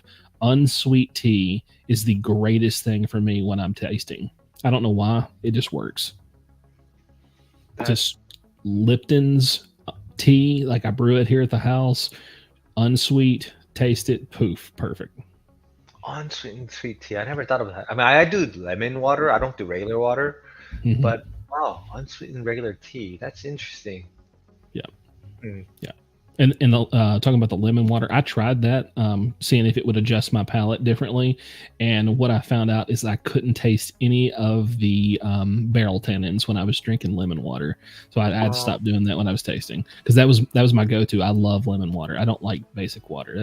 That's peasant stuff. If you can afford a lemon, put a lemon in your water. PSA of the day. Oh man, peasant stuff. I like that. I should use that sometime. I like that. That's good. Yeah. Yeah, I'm full of these one-liners. I'm like the fat Tony Stark. I only do lemon water because it's supposed to be good for your liver when I drink so much. Anything but whiskey is good for your liver. Hey, no, but to drink, I cut out a lot of my sugar though. So that's the one thing. It's you can't do both. You can't drink alcohol and eat sugar. So all right. So I'll let you answer this, and then I'll go next because I'm pretty sure he probably knows my answer. My first pour of bourbon is actually, you know what it is? It's something really strong, like Elijah Craig Barrel Proof. The reason is because I don't want to get like when I first drink after, let's say, a long vacation or after I haven't drank for, let's say, 4 or 5 days. I don't like, it's like jumping into the deep pool, right? Like I just want to get back into it. So I get something high proof with a lot of flavor, a lot of intensity, and just bam, and drink it. And that's what I do. And it might not be the best for everybody, but I like doing that. It gets me acclimated within 1 or 2 pours really quickly. Early time. Yeah, that's almost my go-to every single time. If it's not that, it is 1792 foolproof. That's spicy. That's a cinnamon spice. Yes, I love that it. one. I love the way it burns. So early times, the Blue Cap finally came to California last week. Really? Yep. It was not. I mean, it was some stores like Sam's Club for some reason had it all the time, but no other liquor stores or whatever, Total Wines or any of the bigger ones had it until last week, and then all of a sudden it just got here everywhere. And so that's interesting. Yeah, so I picked one up. So have you thought about collecting any of those right now while they're still in that 4-year exchange phase? Because we're still in Brown-Forman juice right now being blended at Barton's. So we still have their juice. We still have Brown-Forman juice, but blended there. We've got probably 18 months left until it will be Barton's juice that will be in that bottle. So I have one unopened black top. So I'm gonna keep that black top for a long time because, especially after watching what is it, the Bourbon Junkies, and their video based on what's gonna be the next what is the collector's item, or I forgot exactly the title of the video. But yeah, the black top I'm not gonna open for a while. But then the blue tops I'm just gonna open. I don't think it's gonna be I don't think people are gonna make a difference between whatever it was Brown-Forman juice and Barton juice. And so I'm gonna open that one and I'm gonna drink it as much as I can. So have you had a black top before, or are you just holding on to this one? I had a sample of the black top, and so it's good, but it's good for 20 or whatever $30 bottle, but it's not like the best thing in the world. But I don't remember it that much. I had it about 2 years ago, so yeah. So I'll see what the blue top is, and then but the black top I'm just afraid to open it. It's like god damn, it's the fucking black top. Like I can't open it. So I should. I blinded the blue top and the black top 10 times in a row, and it came out 4-6, and the blue top won 6 times. Okay, yeah, that's what everyone says. There's no difference right now. It's about the same, but it's gonna be, whatever. It's I don't want to say it's gonna be a collector's item, but it's one of those like, back in the days there was that black top from all days in the Brown-Forman. So maybe that's why I just want to keep it unopened, but. We'll see. I would say one low key thing that will probably end up as a dusty collectible bottle is the transition between the new and the old label for the rare breed when they actually took this new packaging crap. I think that's going to happen because I've seen some people at stores have like a $10 price difference on those bottles just because it has a different label on it. Yeah, no, I agree. Because the old rare breed labels, like I want those. Like I would pay $100 for those. Like I would and then now you got the old rare breed label and the new rare breed label. So yeah, no, I agree. That makes a lot of sense. Because the old labels, right when the new label came out, I'm pretty sure people didn't really care about it, but I care about it now. I would love to get that. Like my favorite pour, one of one of the pours that got me into bourbons, that got me really into bourbons, is the Unforgiven Wild Turkey. That old bottle, that I had it at a bar in San Diego, and it was the best thing ever. And they had it where it was like, I think they only priced it like $12 per pour, and it was a 2 ounce pour. So I had like 6 ounces of that shit. It was awesome. It was fantastic. I could never find that bottle again. I wish I could, but yeah, that bottle was really, that and Booker's really got me into bourbon. Like that's my 2 starter bottles, I guess. That really got me into it. So when did you start like your bourbon journey? Because mine really started around the fall of 2003, really. Okay, so mine, I mean, when I got really deep into it was around 2022, but I think when I had that Unforgiven, it was like 2000. It was right before COVID, so like January, February 2020, right?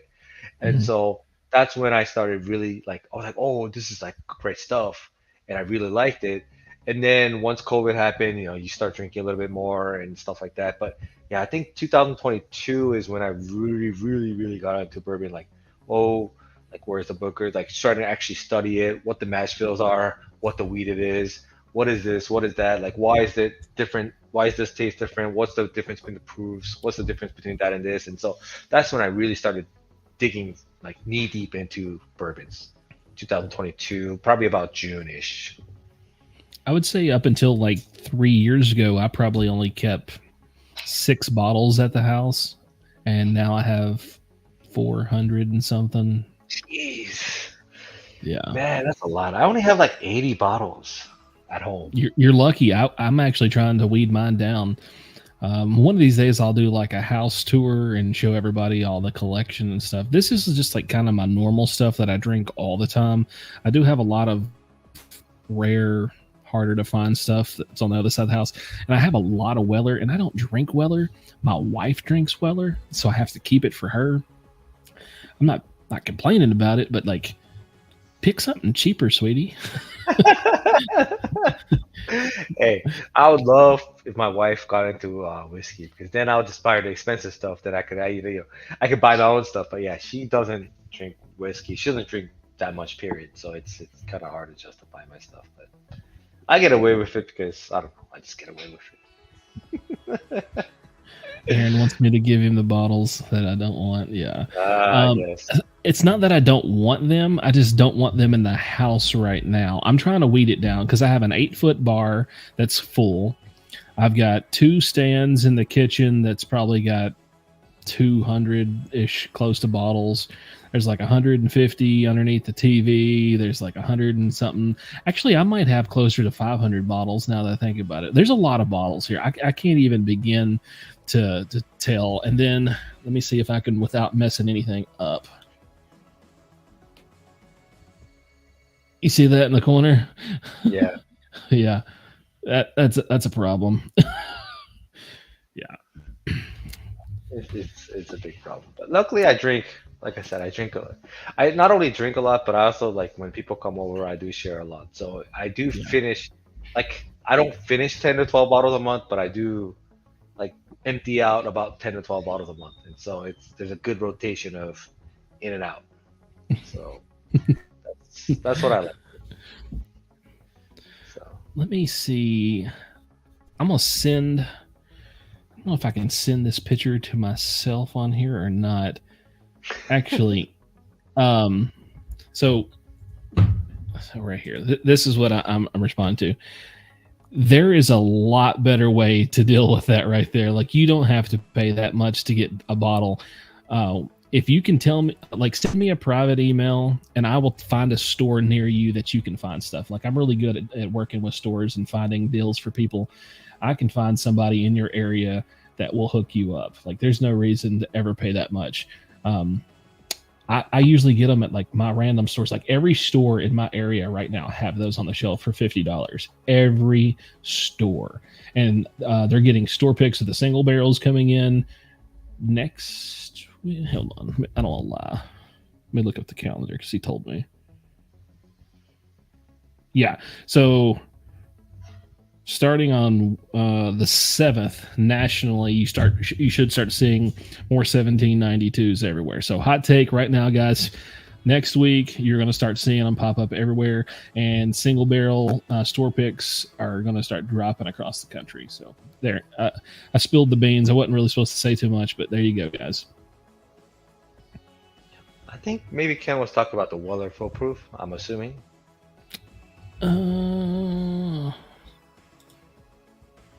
Maybe. Yeah, maybe. Oh yeah, your wife liking Wellers, and so that's why I'm. Yeah. Okay, yep. See, I'm glad you're smarter than me because I have somebody here to keep up with everything. Well, those I don't know that he ships that store. I know that they do. The hell's that app? What's Drizzly? Is it Drizzly? I think it's Drizzly. I think they do Drizzly, but I don't think they go too far on shipping and stuff because I don't think they're allowed to.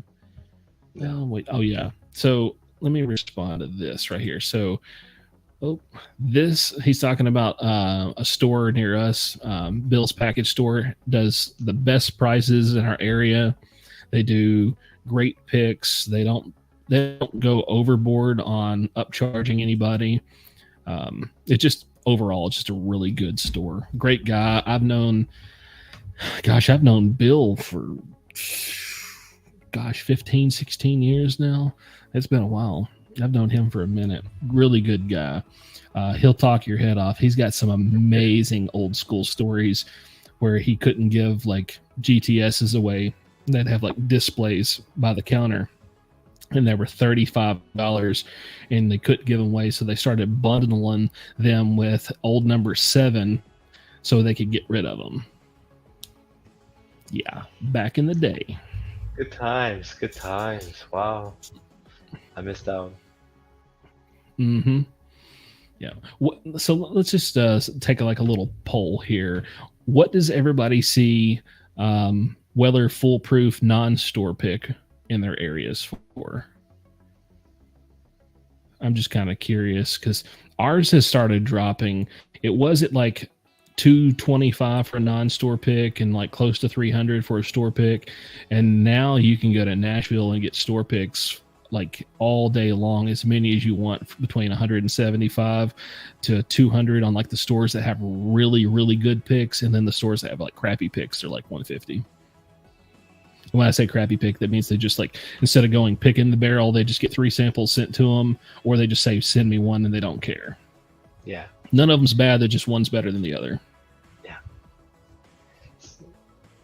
Around here, it's about it's about 100 to 150, but they sell out quickly. Oh yeah. And so you were always talking about the post on Instagram. So is all the stores over there on Instagram and they just do their bundles and stuff and post on there? Because our stores really don't do any Instagram advertising. Like you just have to either know them or just show up on the day that they get deliveries. So a lot of the bigger ones do the Instagram. So the bigger ones that do get a lot of allocation, that do get the Weller store picks, and they get cases of Weller store picks, they do the Instagram, they do the Facebook and stuff like that. And so when they advertise, they get 100, whatever, Weller store picks for $100, obviously, and it says in-store only, they're going to go and buy it all the time, and it sells out within 3 hours. And so it's one of those things where, now, if you want to go to the stores that don't do Instagram, they are much easier to deal with in terms of personal relationships. But again, those don't get as much. So it's a plus and minus. But yeah, I rather do the Instagram because those stores actually do online. So when they actually post it on Instagram, they have it on live online. And so I could buy it online and just go pick it up. And so that's actually kind of cool too. So I don't have to go to them every week or every day or whatever that you need to do. So. Yeah, if you want something in our area, you have to go to that store, walk in, physically talk to the person to see if you can get anything. Other than that, you're going to miss out. And then we've got a lot of people in my local area. They work nights, so they're always available during the day when the bottles hit. And like 10 o'clock in the morning, they're making the rounds, so they can score, but they're going to pay a pretty penny. There's any store needs that. I keep seeing all these guys in our local. You're cutting off a little bit there, Joe. Again. I don't know what that's. Yeah, it keeps cycling every 35 minutes. Yeah, so I don't know where they're getting all of their stuff from because they're not getting it local, especially at the prices that they're claiming that they're getting it. They've got to be traveling and getting it. I don't know. They're saying some crazy numbers. No, it's Huh.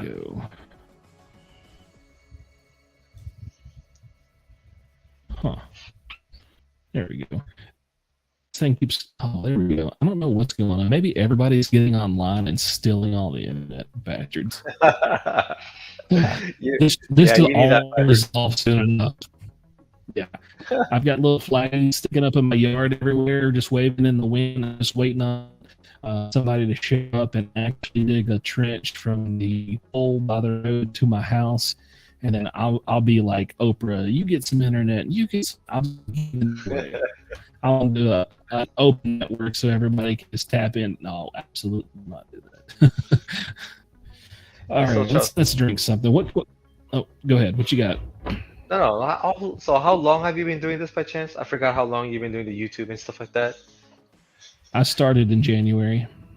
Oh, okay. So, you started this year. Oh, wow. I think you cut off. What the hell? Okay, so I'm the only one on again. So, hey guys, it looks like Charles got cut off, and so I'll be your show for today. Again, I don't do lives because I suck at these lives, and so not gonna be a very good one. But he's back. It kicked me all off. I don't know what happened. I was grabbing my phone. I'm like, we're going remote. If we're going remote, we're walking through the house. Yeah, don't leave me alone, man. There's a reason I don't do. Oh, actually, you know what? The only reason I don't do lives is because obviously I don't have the setting. But the second thing is I would have to be prepared for it. I could never impromptu do a live and just kind of wing it.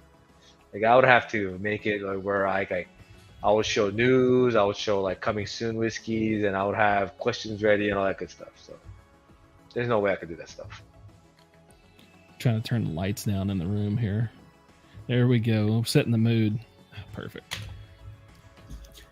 Get that nice contrast on the face there. Look at there. Oh, let's late to the party. What should I do? Yeah. That's so. That is exactly right. The Walmart is basically the only place in our area, other than a Kroger, that you can get MSRP, unless you travel way away from where we live.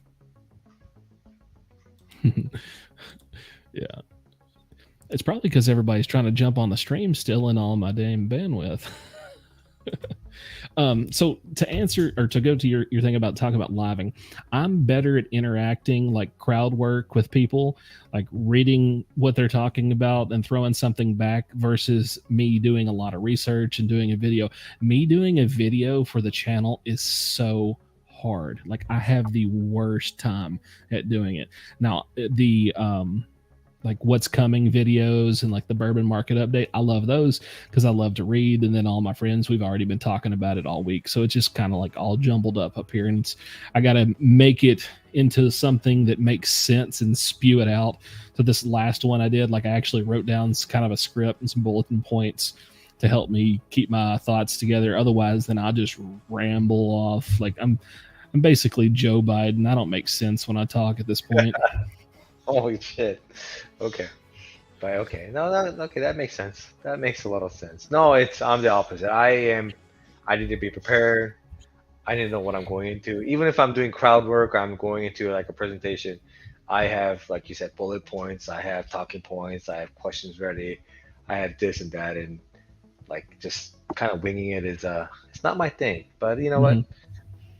Everyone has their different things. So I think that the biggest thing for me is like I like to play poker, so I read people very well, so I can read the room, and I read body language extremely well. So the way that like I can say one thing and watch and see how it reacts with people and like what their response is. Maybe they don't say anything, but I can see an expression. Then I know that resonated with one individual, so I can focus on either him, or if it didn't hit right, then I can focus on everybody else. So either I focus on one individual or the rest of the crowd. So no matter which way you go, you will know kind of like which way to pivot. Yeah.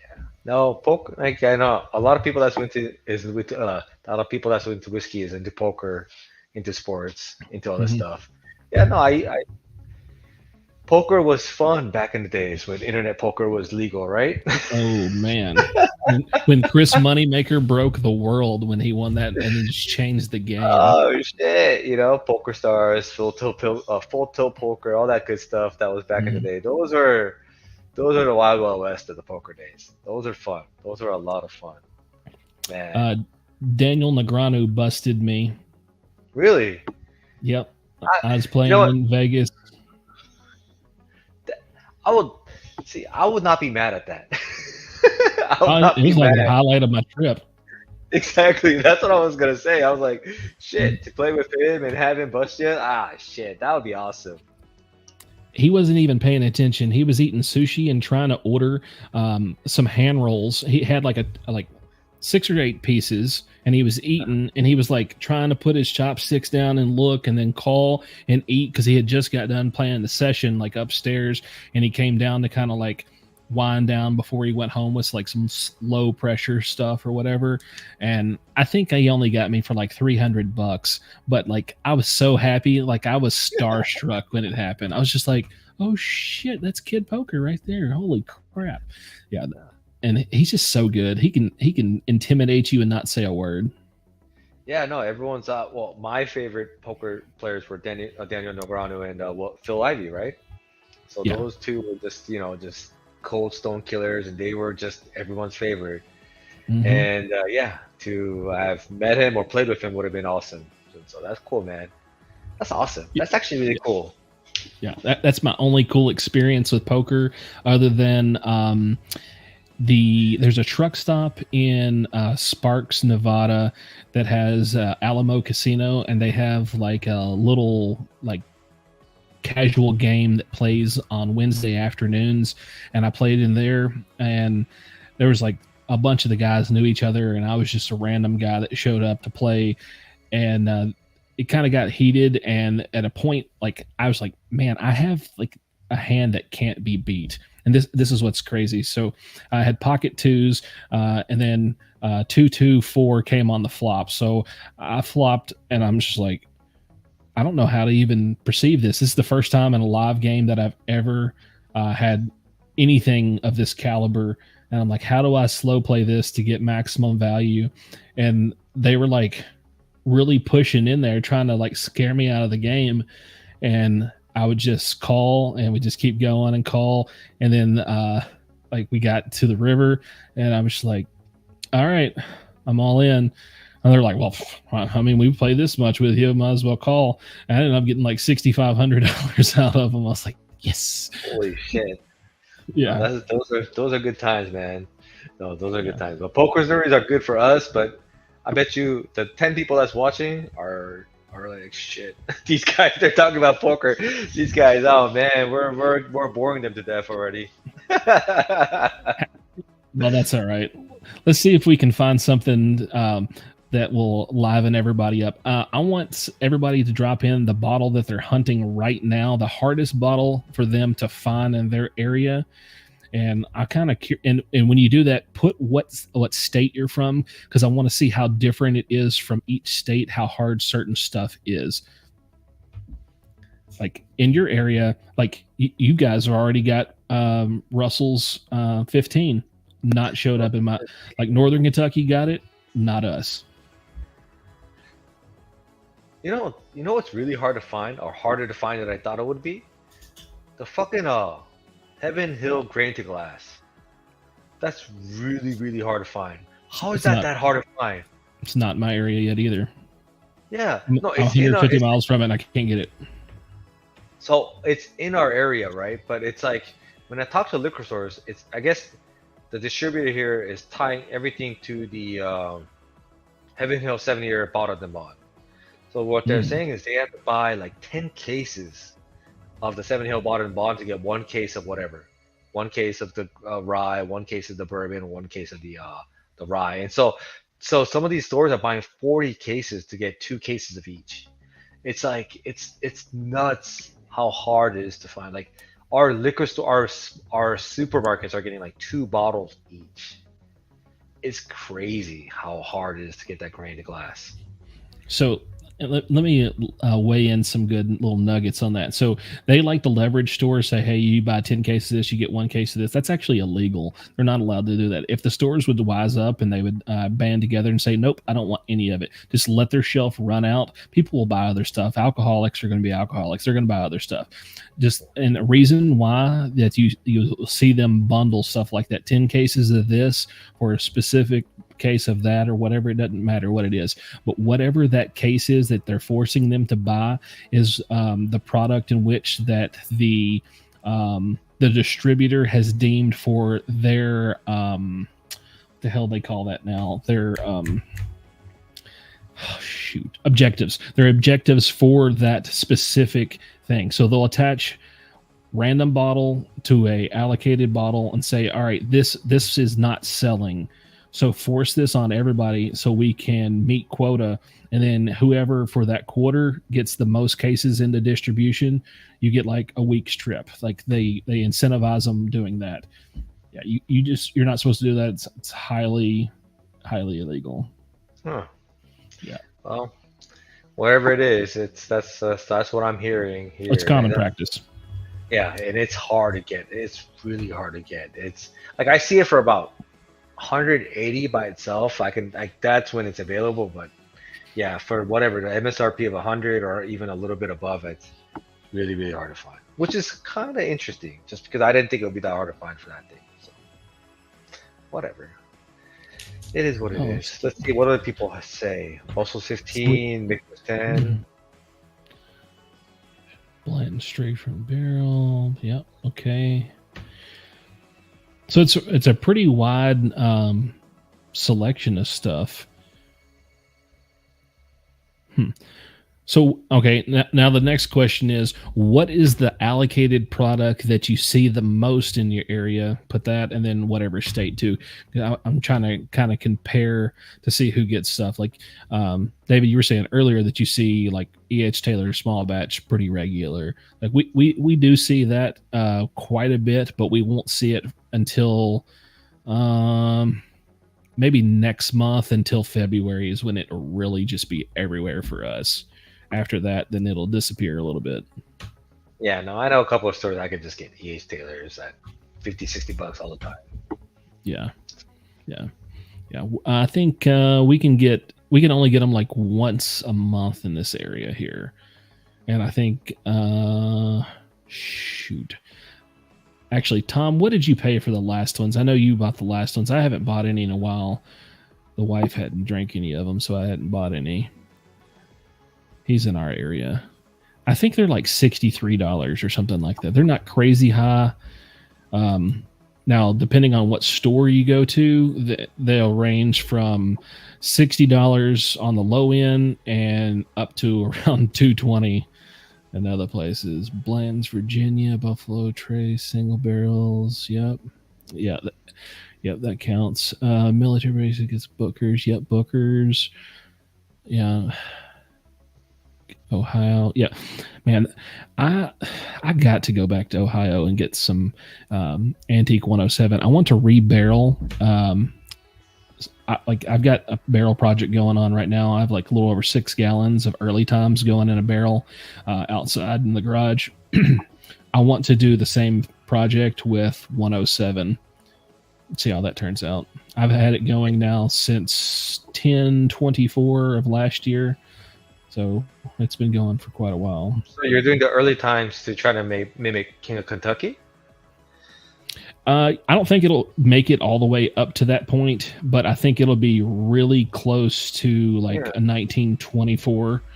I've been pulling samples every week where I'm almost at bottling point right now. So it had proofed all the way back down to 80 proof and then came back up to 100. I think last week I was at like 100.9 proof. I'm going to give it just a little bit more time, but I'm telling you right now, and this is crazy. I'll send you a sample of mine. It has the best nose I have ever smelt on any bourbon in my entire life. And it is like drinking the most buttery, smooth heaven. I just can't explain it. Like, I want you to take it and review it, do whatever you want, make a video, not make a video. I want you to try it. I'll send you some when I get it pulled out. It is the weirdest thing. If I could buy that every day of the week, I wouldn't buy anything else. That would be the only bottle I'd keep at my house. Wow. Crazy. Yeah. So how big is the barrel? You said 6 gallons? Yeah, it's like 6.1, so it's like 20 liters, whatever it is. Wow, that's a big ass barrel. Shit. Yeah. I had a cooperage make it for me in Maryland, River Road Cooperage. Had them custom make it, do my char level, and then I got to pick how I wanted my staves. So I ended up choosing a 6-year aged staves so that it would be extremely seasoned. And when they did my char, it caramelized the barrel way more than normal, like 2 and 3 year stuff that you see on shelves, like in normal barrels. Wow. Okay. Wow. That's actually pretty. That's pretty cool. That's really cool. Yeah, I try to do the whole barrel thing and stuff like that, but I messed up all the time, and so I stopped doing it. I don't have the patience for it. It's like every 2 weeks, like every day, you have to taste it. It's like, fuck it. I'll just buy more shit. So when you step up into the gallons, it's easier to control the age on it because the surface area is not as like there's more juice for the surface area. When you have such a small, like you do like a 1 gallon or 1 liter, like basically every drop is touching something nearly. Yeah. Or when you keep stepping it up, as you step up in size, less of the product is touching the barrel. So the bigger the barrel, the longer it takes to age versus, you know, like OZ Tyler, when they used to do that rapid aging stuff, they're called Green River now, but they used to do rapid aging in like 20-gallon barrels and things like that, do all kinds of crazy experimental stuff. But like, it wasn't really turning out because basically everything tasted like dates. They just couldn't get it away from like that raisin and date profile. That makes sense. All right, I gotta drink something.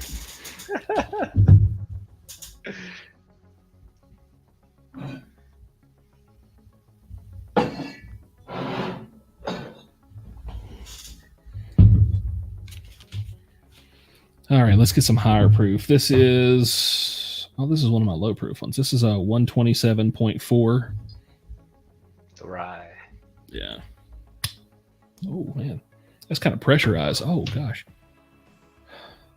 Man, I just forget how good this is every freaking time I open this. It's amazing. I forgot how high it finished in my 2023 Whiskey of the Year. I think it was number 2 or number 3. I really liked it. So let's see. Yeah. I'm trying to think. I don't know where. I wasn't doing YouTube then, but I did rank stuff. Like even before I was doing YouTube, I was doing blind tastings at the house, ranking stuff, kind of keeping like a mental catalog of how stuff ranked in my head. Yeah. Let me answer this question here. Yes, I did document it. Give me a second and I can kind of show you what I did.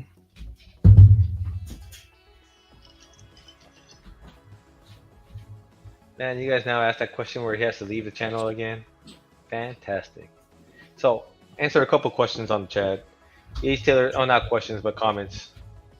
Ace Taylor small batch. I love the small batch. I love the Ace Taylor. I'll pay 60. I pay $60 for it because I love it. So, I guess there's a difference of opinion there. But so I created a kind of a spreadsheet, and when I was taking samples, I know you can't see that, but I put the proof that it started, the day, the time, the ambient temperature of the barrel. And then as I just progressed, kept up the same stuff. And then I also have it cataloged in a spreadsheet. And then I use my my meter and test the hydrometer with the proofing and stuff. But yeah, didn't see much change. It took maybe 3 months to start seeing some stuff because I started it when it was cold. But I think next project will start in the cold as well, because it gives me all of the cold time for it to kind of develop like really good flavors. And then when it heats up here in Kentucky, and especially when it's outside my garage, it gets like almost 200 degrees, then it starts proofing up. So I think every time I start a project, I will definitely do it winter, like early fall, barrel it, then let it run all winter, and then it does its magic there. And I was alternating from in the house to outside, so it would go from, I don't know, 68 degrees in the house to 0, and then I would just move it out every 2 weeks back and forth in the wintertime. Yeah, and then now it's just been living out in the garage for 2.5 months. Jeez. Yeah. Oh, that's crazy. That's good stuff, though. That's awesome. Mm-hmm. Yeah. Well, you should document it. I mean, I wish you would have documented in terms of video as well, like how you barreled it when you bought it. The next one I will. That's okay. So I didn't even plan on doing YouTube at all when I started this whole process. Like, it was just me doing my normal stuff that I always would do. And then I guess it was right at Christmas. I was like, I got a lot of stuff I can share with people. I don't know if they want to hear me out, but if I can figure out a way to convey my message in an entertaining way, then maybe they'll listen. And apparently it has worked a little bit. Hello from Tucson. What's up, man? Man, I'm missing out. We got 13 people in here. So real quick, everybody, thank you guys for showing up. It went crazy. If you see the stupid title test, it's because I flubbed up big time, and we had to switch platforms because I'm an idiot. That's commonly known. Not going to deny it. Between the idiot and asshole, it's like a 50-50 shot whatever day you're going to get me. Bourbon and blunts. But yeah, I don't know where I was talking. So like I was already conveying my message to like my friends, and I was like, I should film this and see if I can not be a complete douche on camera. I don't know that it worked, but a few people like it. I get some really interesting comments. I really do like the haters. The flippers are my best friends. They really get in there and get the algorithm stirred up. No, it's how would I say this? It's just like any limited edition or limited supply, whatever, right? I always talk about basketball shoes. I talk about watches. I talk about, purses or whatever. It's, there's people that's going to be on every side of the fence, right? That's never going to pay more than MSRP. That's never going to do this. And then there's other people that's, hey, if you want it, you should buy it. Don't, if it makes you happy or whatever. And so I think bourbon's the same way. Like, time and money is a very interchangeable currency, in my opinion. And it takes a lot of time. It takes a lot of effort to buy things at a lower price. And so some people have abundance of money, but not at the time. And so they're able to buy it at higher prices because they don't want to use their time. And so I think Stuff and Whiskey does a really good job of explaining how he processes that, or he balances that time versus currency type of thing in order to buy the secondary. And so I don't like the secondary market, but I understand the secondary market. There you go. That's the best way to put it. Yeah. It's a necessity for people that don't have time but has plenty of money. And I think that's how it all started.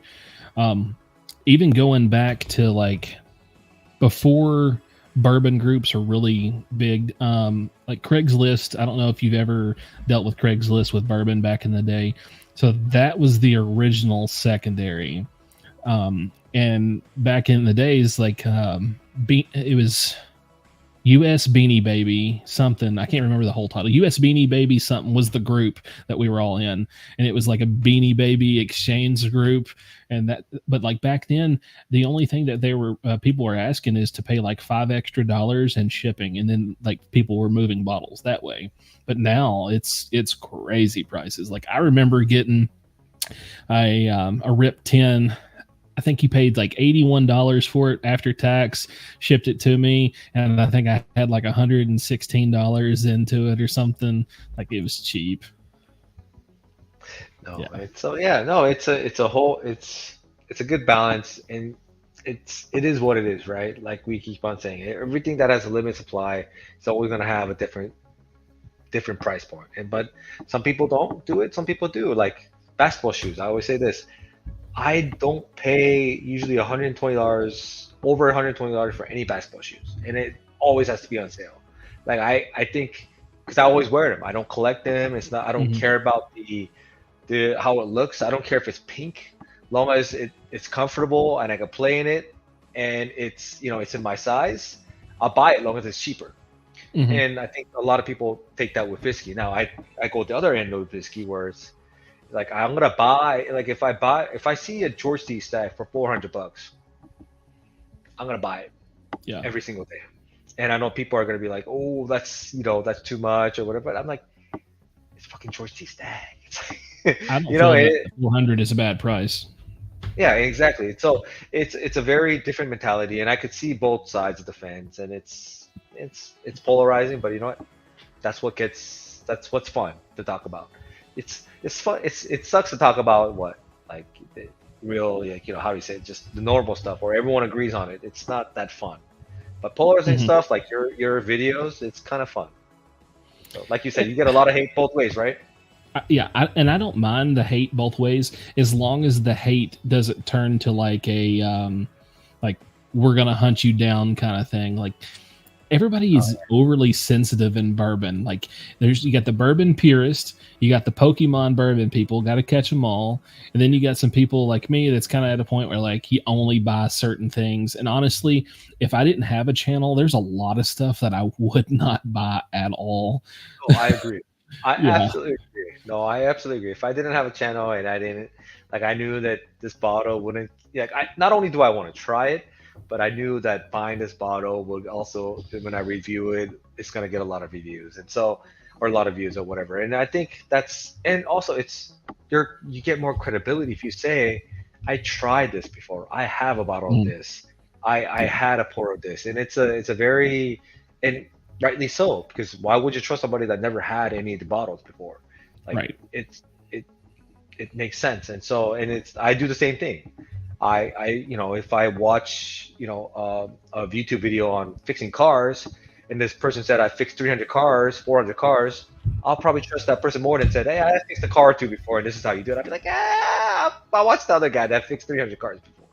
And so yeah, so I understand how that goes. And so no, I agree with you. I would not buy a lot of the bottles. Not a lot.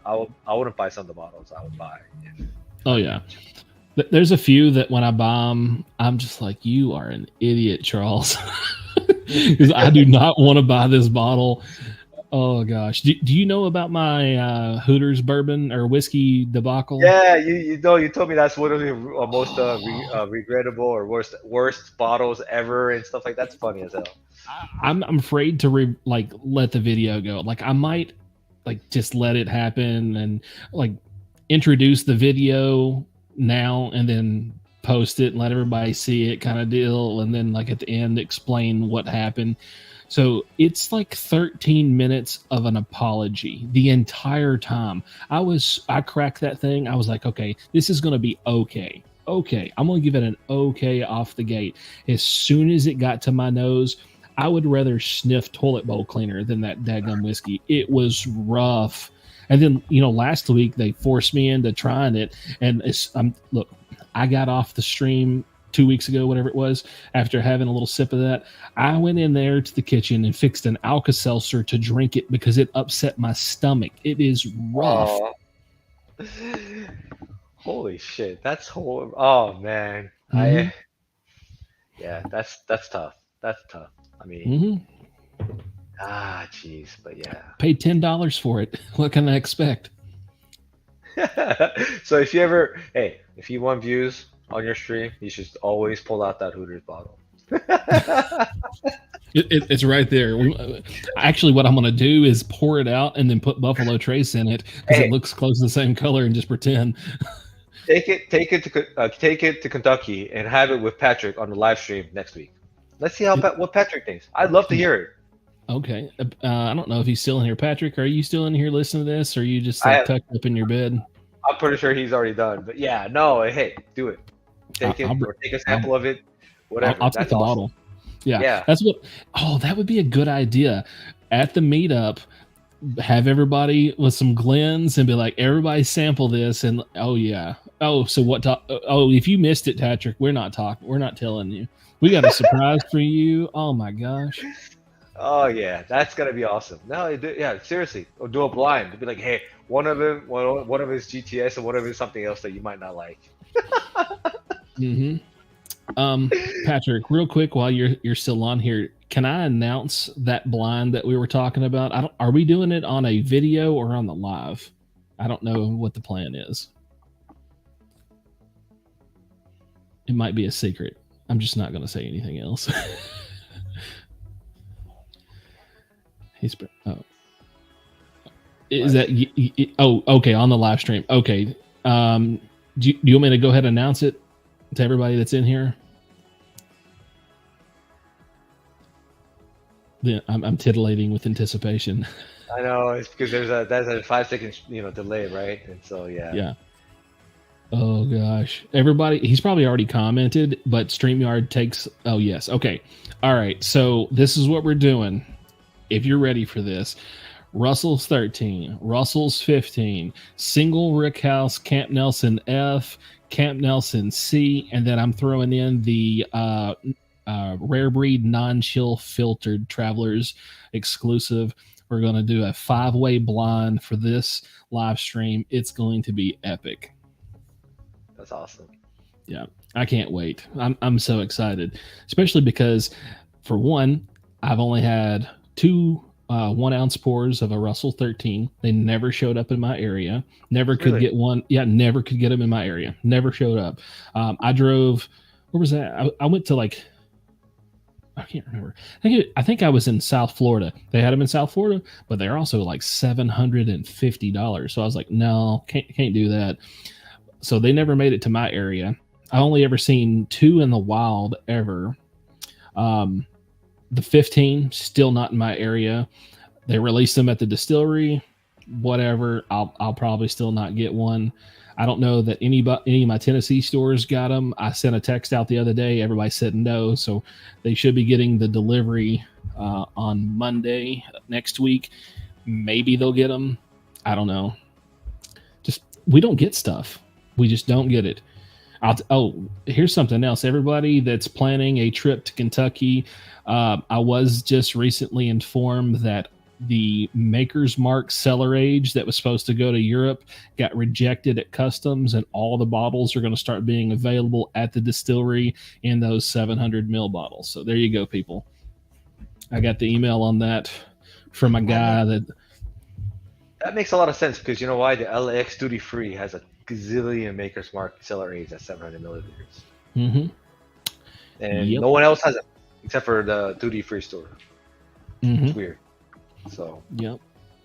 The thing with that is, I don't know how many pallets or cases, but it was rumored it was between 60 and 80,000 bottles.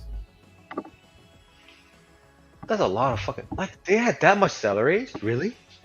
Mm-hmm. They're still releasing the 750s at the distillery periodically. A guy sent me a receipt the other day from the 26th. So what is today? 29. So 3 days ago, he sent me a picture of his receipt that they still had them, and they were putting out like 2 at a time, but they were hiding them in behind other bottles. Oh wow. Okay.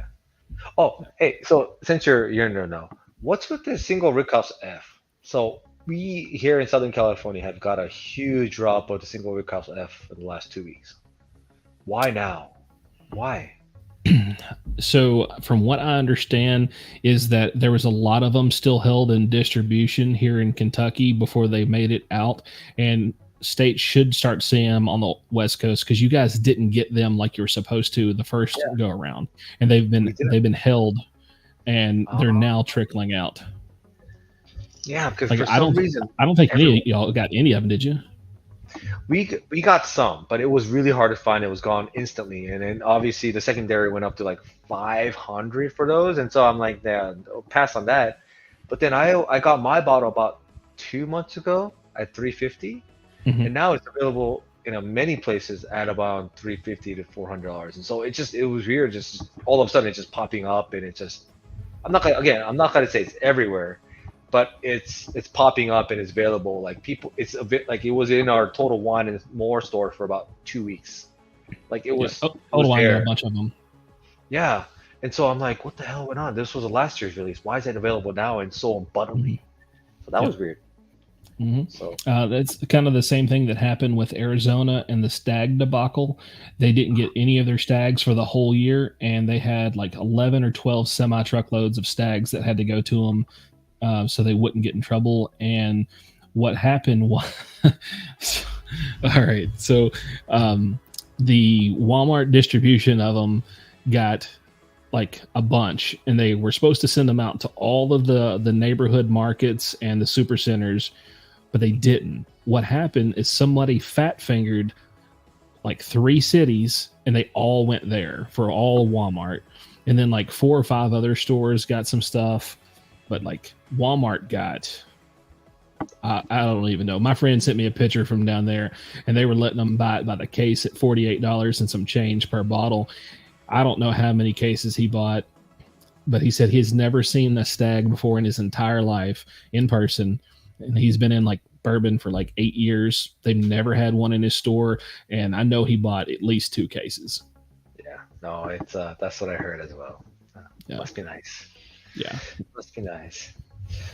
Well, Charles, I probably have about a couple minutes left before Yeah, I you're have to good. go. So, anything you want to ask me before I go? When are you coming to Kentucky? That's the question. You know, the funny thing is, I was supposed to go to Kentucky next week, but then work got in the way and I couldn't go. Oh So my gosh, that would have been perfect timing. it would have been perfect, obviously with your live streams and stuff. But no, one of the Mhm. liquor stores here was gonna do a barrel pick, and they invited Mhm. me to go with them. And Oh, I'm like, shit, nice. I want to go, and I was planning for it, and then my work kind of became a little hectic, and they asked me not to go. And Mm. so, it being my first job and then the one actually that pays the bills, I had to stay loyal to the one that actually pays the bills. And so, no, I was actually supposed to be there from 4th to the 8th. So that would Oh, have been awesome. They were supposed to do some Russell's picks. They were supposed to do some, I forgot what exactly. I think it was the Russells. And what else was it? Shit. So he said it was going to be, yeah, Wild Turkey, Russells, and Wilderness Trail picks that ooh, we were Wilderness supposed Trail. Yeah. I always feel like Wilderness Trail picks are 10 times better than their regular stuff. Yeah. No, that makes a yeah, no, those are the best. And so no, so what is your favorite bourbon? Doesn't gotta mean budget. No, my favorite budget value bourbon of all time is Knob Creek 12. Bar none, hands down. Anyone who asks me what's the best value for the buck is Knob Creek 12. Second Yes, would I be Bear Creek. 100% agree. Yeah. Yeah. Well, So you those saw two, my bang for buck video. I had to put that in there. yeah. No, Knob Creek 12 is by far at 60, $65. Is the best. It has everything. It has the oak, the caramel, the vanilla, the fruit, the sweet. It has the coffee. It has the chocolate. It has everything that you want. And at 12 years old, 100 proof, and that I think the proof is also really nice because it's 100, so it's not too high for the beginners, but it's not too low that you don't get any of the flavors. And so no, the Knob Creek 12 at 100 proof, and if you want to go barrel proof, it's Rare Breed or obviously Jack Daniels, but I like the Rare Breed a little bit better. So those two would be my definite favorite value bourbons of all time. If I had to describe Knob Creek 12 in like a simplistic way, I would say it's a 12-year-old Booker at a lower proof point. There you That's how go. I feel about it. No, that's true. That is true. No, it's fantastic. But all right, Charles. Well, it's been fun, but I gotta go eat, get ready for bed, and wake up at 5:50 tomorrow. So Yeah, I got up I'm at like 1 a.m. to drive back to Kentucky. all right. Maybe I shouldn't complain. Oh no, you're good. This is my normal schedule. I operate on like a 24-hour schedule anyway, so I'm up 24 hours before I go to bed. Oh God, that's crazy. No, I usually sleep around. I try to sleep around 11, 11:30, get up around 5:50 and go to work. So, yep, it's time for me to go, sir. But I enjoyed it today. I know it was kind of a journey to get to the live today. Yeah, everybody was following us around. Yes, from Facebook to here and then the title. But it's been a lot of fun. The 13 people that's watching, thank you so much. It's been a lot of fun, and hopefully you guys. I know a lot of you guys are loyal to Charles, and I can see why. He's a cool guy. Well, I appreciate the kind words, man. Thanks for joining me tonight, and I hope we get to do this again soon. Oh, I sure do, and hopefully next time it'll be a lot more smoother than today. This was something. So hey, it's got there. So, all right, thank you guys. All right, buddy. Take care. I'll see you later. Of course. All right, folks, you got me and me alone. Hopefully I can keep you guys entertained. I'll keep going for a little bit longer than I've got to handle some editing. What's everybody still sipping on? We still got 13 people in here, and I got to crush some stuff. This is the least amount that I think that I've ever drank in the entire time that I have been doing these lives. I can actually take this off now and fix my hat. Oh my gosh. Let's see what everybody's drinking. I'm still sipping on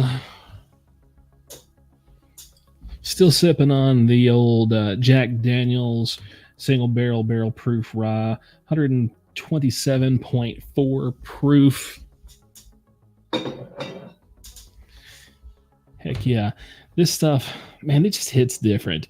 It is so freaking good. I don't know if everybody... Oh, man. Yeah, Redwood Empire. I got to turn these lights down a little bit, blast them out. But yeah, this stuff hits great. Redwood Empire. I have not had the cash strength yet.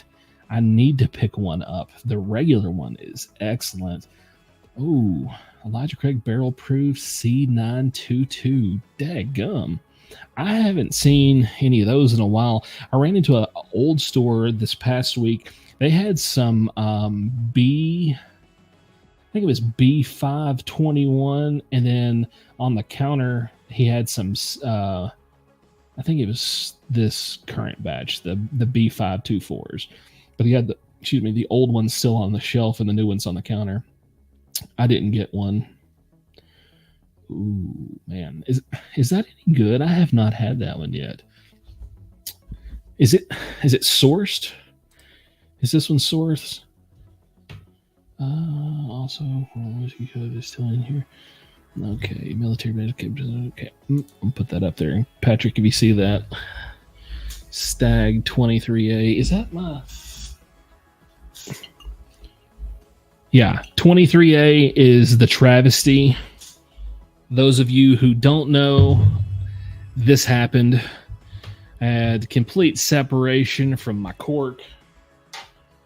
I haven't picked this bottle up since that night. Just been chilling here in the floor the entire time, and it has sucked. I wanted to drink more, and then I was like, kind of broke my heart a little bit. Oh, Barrel Bandit Cash Drink, 119 proof, Bourbon Street in New Jersey. Ooh, I bet that's good. Heck yeah. Heck yeah. Drop that down. Man, I'm getting all kinds of people sending messages that's jumping onto these videos tonight. So let me ask you guys this. How did you find my channel? Was it just a recommended video, or did someone suggest it, or it was just a random search?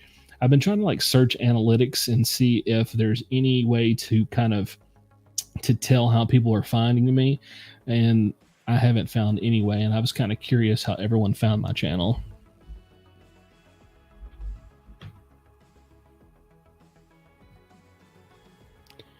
Oh, there we go. Oh, Facebook random. That's cool. We just hit 100. Okay, $170 raised. So those of you who don't know, Patrick from the Whiskey Co. is doing his fundraiser. We're gonna raise some funds for some charity. I think it was St. Jude that it's gonna go to, and we're gonna do some raffle tickets. You can go to his website and purchase your raffle tickets there. They're like $10 a piece, and you will be able to get entered into the raffle for some bottles. And then once everybody is good, then he's going to send out a check. Or actually, Patrick, are you delivering a check personally, or are you just going to send it to them anonymously? I never did ask. Random starts looking for sweet random. Yeah. I haven't announced the bottle that I'm going to be donating to it. I'm going to donate a E.H. Taylor small batch, and I will deliver that to Patrick in Louisville at the live stream on Facebook. Cool. Yeah, I think it's kind of a mix on how people are finding me on Facebook or on YouTube. I've had a lot of people say that they have been getting just random suggestions on their home screen. Oh, yeah, Bourbon Market. Yeah, I see. Okay. Yeah, on the homepage, everyone's been saying they've been seeing that. And then a lot of international people, I think like 5% of the people that watch me are from outside the United States, which is pretty cool. I've noticed that I've been getting some messages that I have to translate because I don't know what they're saying in their language, which shows the level of ignorant I am. Heck yeah. Well, I'm glad everybody's here tonight.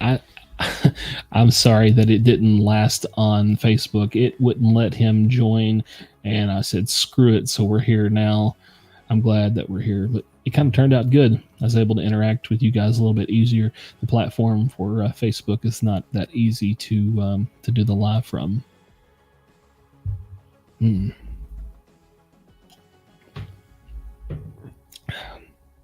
So how many of you guys actually actively hunt for bottles, and then who doesn't? Like, I don't hunt near as much as I used to.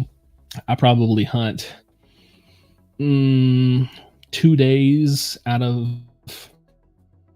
No, I don't hunt that much. I was going to say 2 days a month. I hunt maybe 1 day out of the month, and I don't like actively hunt. I just hunt on the way home from like the grocery store or something like that.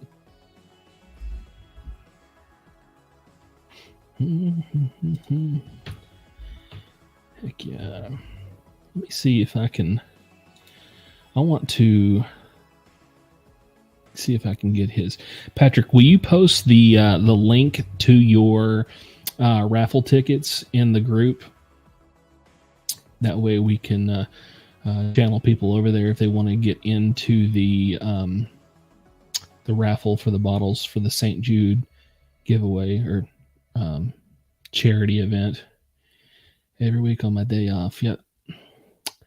Yeah, I don't hunt really at all anymore. It's not something that I'm passionate about anymore. I'm not in that Pokemon stage where you got to catch them all. That's kind of a done and over with phase of my bourbon journey.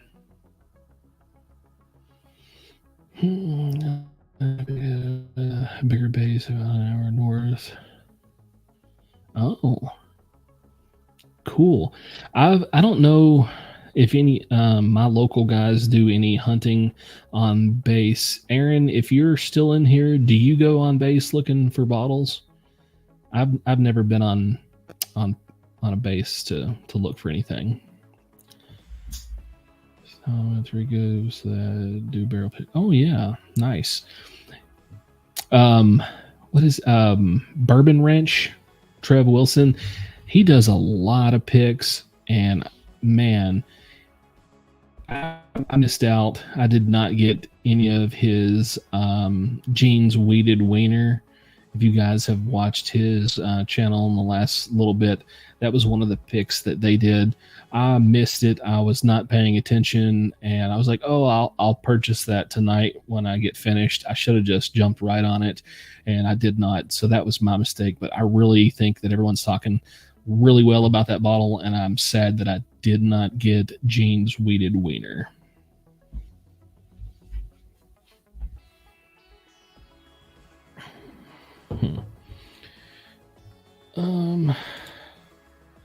Aaron, can you speak to this? Do you need to know someone, or is it pretty much available at Class 6? I haven't been to Class 6 in a while. I used to be one of their delivery people back many years ago. Testing my ability to live stream. If you're just tuning in, we were on Facebook and I couldn't get David on for the first little bit, so we said screw it, and we switched platforms over here to YouTube so we could get this live kicked off. Man, it was a ridiculous situation.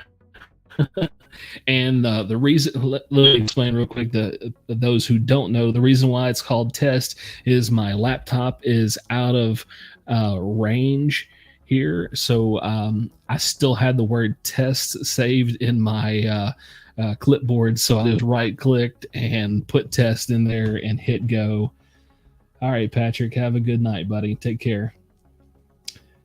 Yeah. It was just kind of a quick thing on the fly. It got way out of line real quick, but I'm glad we got it straightened out and made it over here. Heck yeah.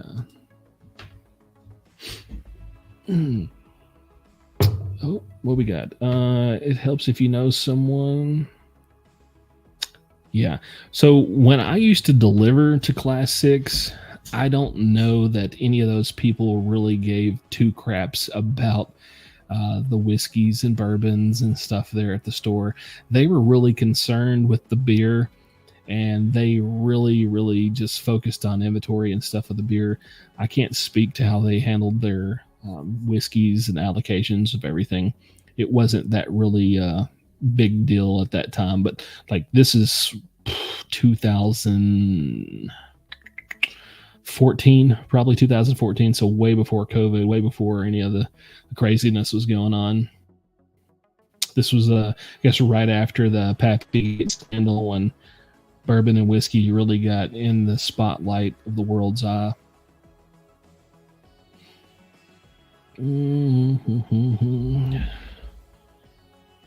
Okay, that makes sense. Yeah, I can't speak to anything really on the bases. I know that we have a lot of current and past military that watch the channel. They can speak to it a lot better than I can. So how many of you that are in here right now are in the Facebook group? I'm just kind of curious. And if you are in the Facebook group, do you feel that this that Facebook group, mine, is slightly different than the other ones that you're involved with, or is pretty much the same? Because most of the ones that I've seen are kind of pushing bottles on everybody. I don't want that to be what mine's about. Tom's in. Yeah, I know Aaron's in. No, so yeah, if you will, let me shoot. Yeah, just look for That Bourbon Dude on Facebook, and that's a private group. Just send a request over. There's like a couple questions that I had to add to help eliminate a lot of the scammers. I've had probably 50 requests to join the group in the last 3 days, and after vetting their accounts, it's fake accounts, and man, I am getting sick of the fake accounts. Holy crap, man. These guys are relentless. Whoever's making these accounts for them and giving them access to it, they are ripping identical accounts. So I'll take their name, search it, and then I'll find an identical account with the same matching profile picture. And Jesus Christ, they have copied someone's entire profile.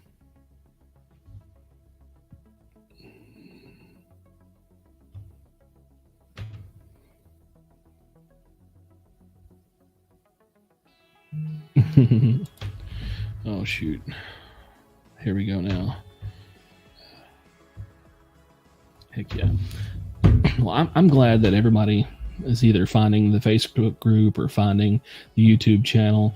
And I started this channel just so I could really just tell you guys what I know.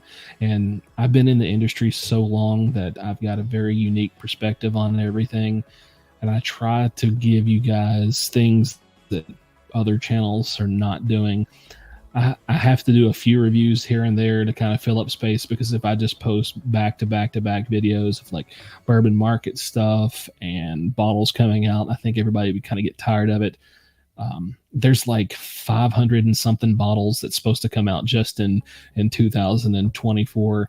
I could just absolutely flood the channel with that, but I don't want to overwhelm you guys with all that craziness. It's not needed. So I just kind of space out a few things. But if you're in here right now and you have an idea of something you would like to see for a video, let me know, because I would love to do something that you guys are wanting to see. It's like, is there a bottle no one's talking about that's not on my radar that I could do a review of or talk about? I don't care to ruffle feathers. That's kind of what I'm here for. I'm kind of the whiskey outsider. I'm not going to kiss everybody's butts for like the distilleries and stuff, and just every bottle that comes across the table is good. I don't care if it's good or not. I'm just going to tell you flat ass out, like, yes, this is good. No, this is bad. Save your money. There are bottles that I have already reviewed that is in the queue to be posted that are absolutely horrible, that it's hard to post them because I just think everybody would be like, shoot, man, I wanted to buy it and it was bad. But like, here's the thing, what I think is bad may not be bad to you. So remember that, because everyone's palate's different. Bottles are subjective things. Do a blind with the entire Weller line. So Tom, here's the thing about the Weller line. I'm really not a Weller fan. I am an Emmer fan, and the CYPB and single barrel. I don't have a single barrel. I do have a CYPB, but the single barrel was like not that impressive, and it's definitely not $500 impressive. I think it's maybe a $70 bottle at best.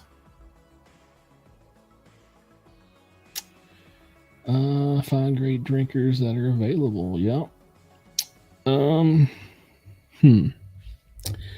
I've got like 16 videos in queue. I just did a great like sipper video. I don't remember if I've edited it or not, and I can move it up in the queue. I need to do that. New bottles dropping and stay true. Yeah. I love doing the bottles, like what's coming, because I sometimes get to know what bottles are coming out before they even submit labels, but I can't say what they are. I have a friend that designs labels and helps get those started for 2 different companies, distilleries, but the problem is I can't out him, so I have to wait until their labels are approved, and then once they're approved, I can talk about them. Sometimes I know like a year in advance if something's going to come out. Like those of you that saw the video where I was talking about the E.H. Taylor Barrel Proof Rye, he literally texted me and said, tomorrow they're announcing this. I just heard it, and I was like, okay, let's do it.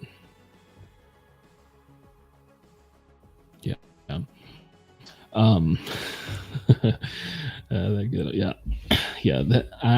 There's actually a couple of those that are still in play, Aaron, for me, for stuff that I can't talk about with the industry, but it is what it is. Distillery tours that are worth your time, money. Yep. I'm actually going to be going to Preservation Distillery on the 6th, sometime on the 6th. I don't even know what the scheduled time is, but I'm going to be there on the 6th. And I'm going to do a little tasting there, a little walkthrough.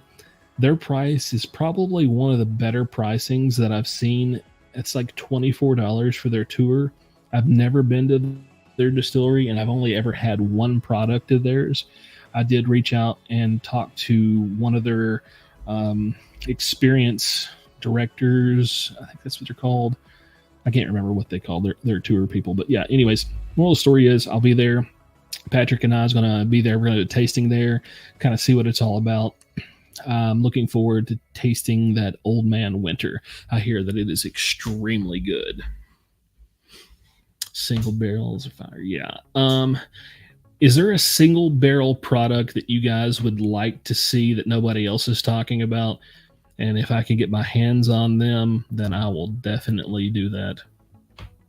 I love single barrels. The only problem with single barrels are you guys won't be able to get the same single barrel. They're going to be slightly different. So that's always my issue with single barrels. But I love single barrels. I'll take a single barrel store pick over a lot of allocated stuff. Yep.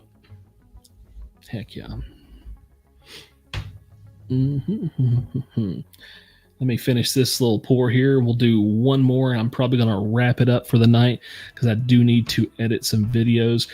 Trying to get a pretty big backlog of videos for everybody because I'm going to be out of commission going to Louisville, and then the next 2 weeks after that I won't be able to film or anything.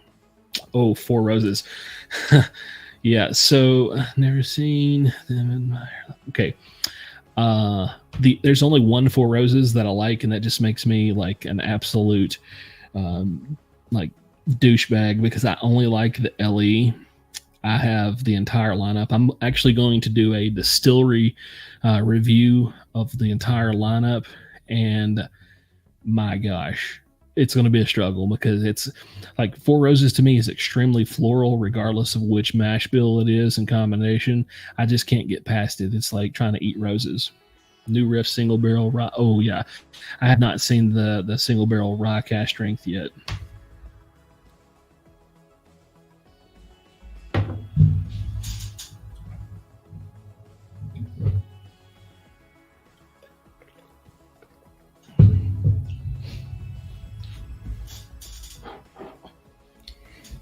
All right, let's finish on a high note. Let you guys take a look at this. This is the Evan Williams Derby Festival bottle. This is their higher proof offering. This here is 119 proof. If you guys have not had these or seen these, I completely understand. I just lucked into one of these. I was so thankful. I don't have a whole lot left, a little over halfway. Winning. Okay, so let me ask. Scared to pull this cork. Let me ask you guys this question: do you pay attention to the awards, medals, recognition that these distilleries get?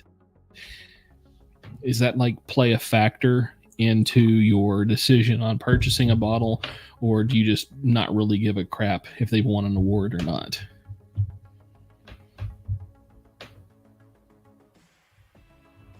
Yeah.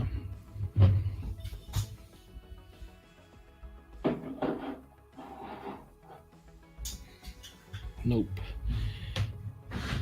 Michter's, yeah. Michter's is good. Aaron said no. I believe you can pay for it. Absolutely.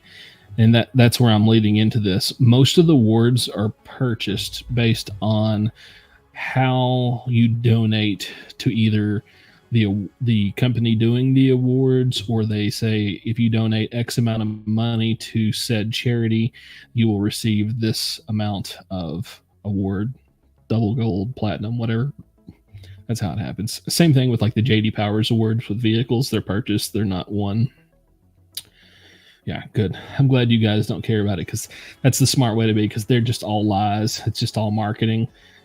As you can see, that stupid, was it Cat's Eye Hill, Smoke Eye Hill, whatever, is supposed to be better than GTS.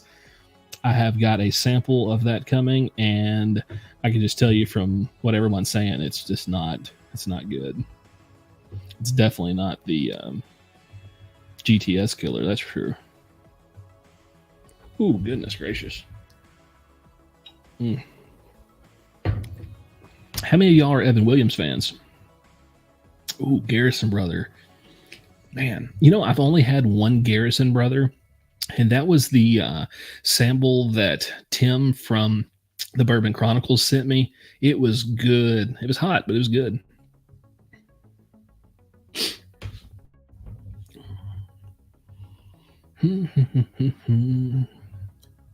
What's everybody sipping? Got my fancy glass out. I like using these. So tell me if you guys experience this. All right. I dislike using Glens. I prefer this shape of a glass when I'm nosing and tasting. This one's from Green River. Let me put it backwards and you can see it maybe. Yeah, this one's from Green River. I like a wider opening. It dissipates the ethanol and then you actually get to nose it better. These are designed for low proof spirits and it forces all of everything straight into this narrow gap. And when you're with an American, like an American spirit or higher proof spirits, it's overpowering. You get way too much ethanol, and I prefer something with a wider mouth on it. That's something I'm actually going to do a video on, is which kind of glass, these Kinseys, things like that. Ooh, so dark and rich, man. Yeah, I bet that is good. I lived down in Texas for quite some time, and I really enjoyed some of the Still Austin stuff. I was living right outside of Dallas at the time. Man, they got all kinds of crazy, like, distillery releases that would come out, and I was able to get some of them. That blue corn one, holy moly, it was good. You can buy cheap less. Yes. Talking about, let me highlight this. This is important. These right here, I bought from a Goodwill. I got a pack of 11 for $4. It was missing one. I love tasting and drinking from these. For one, it keeps my hand up away from the glass so my whiskey doesn't heat up, which as long as it is room temperature, that's fine. I don't want it to go any higher than room temperature. It's got a wider mouth. It's taller. It's actually easier for on camera versus like the Glens. You see how, like if I had like a long stem Glen, I guess maybe, but yeah. Yeah. Texas, not a big fan. Yeah. Aaron, I get you, buddy. It happens. But back to this, like go check out your local Goodwills, find good glassware. I find all kinds of amazing glassware, and try sipping stuff from something with a longer stem. That way that your hand is not heating it up to, body temperature. You might get a different experience out of it. So that's an option. You guys give that a shot. I would love to hear some more feedback. I know that, like, for me personally, drinking from a long stemmed glass is much more enjoyable than a Glen. Now, I like these. If this had a long stem, I'd be really happy. But these glasses are really thick. Oh, yeah. See, look at there. That, boom, prime example right there. Absolutely. I think there's too much emphasis in the whiskey and bourbon world on people wanting you to spend a lot of money to enjoy good whiskey. That's simply not the case. Grab you a $1 rocks glass and then grab you one of these and you'll have a hell of a good night. Like if I was just going to go out right now and head over to the lake, I would just grab a glass and something like that and head out and have a good time, sit by the fire. Maybe not on these hot ass nights like it is right now, but yeah.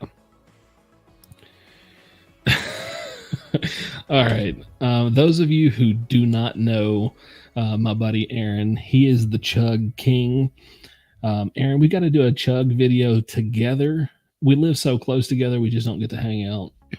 But yeah. Pussy. Yeah. Yeah. If you guys are, hold on, let me get back up. Aaron is the Chug King. We need to do one together. Let me know, buddy. We'll do it. Now back to this right here, this long stream. If you're around for my really long streams man, it gets exciting. And sometimes after the public live stream, a select few people sometimes gets to do a private one, and they go much, much longer. Like we had one that was like a 6-hour stream. It was intense. I needed help getting out of this room to get to the bedroom to go to bed.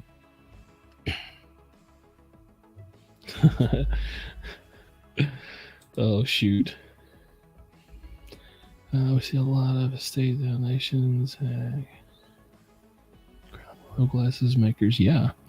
See, I don't even care what's engraved on the side of it, because it doesn't change the way that the whiskey tastes. It could say anything. It could say bag of wieners on it, and it still tastes good.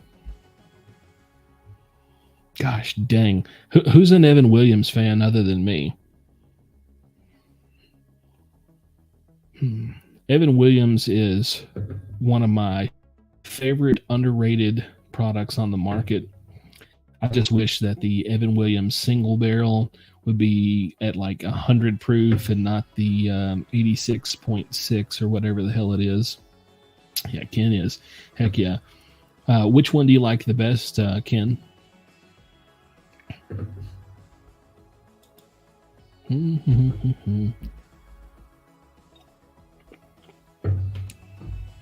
Anybody had the Evan Williams 12-year Japanese release?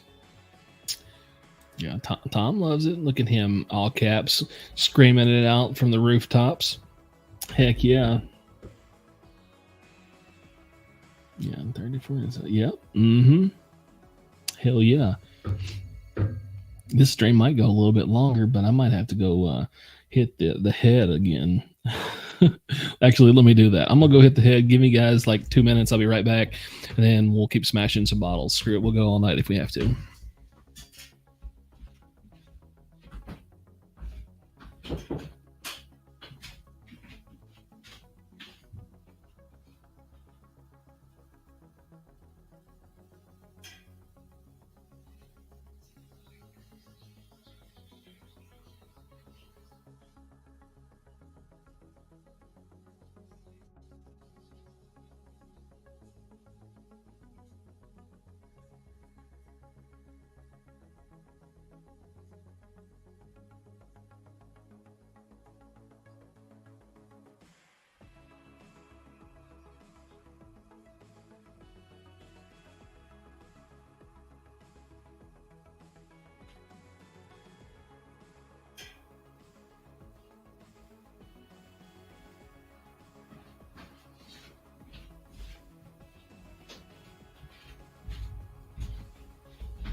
Oh, we're back. Shoot, I went to take a piss and we got more people in now. I should have just left the damn stream going and we can get like 20 people.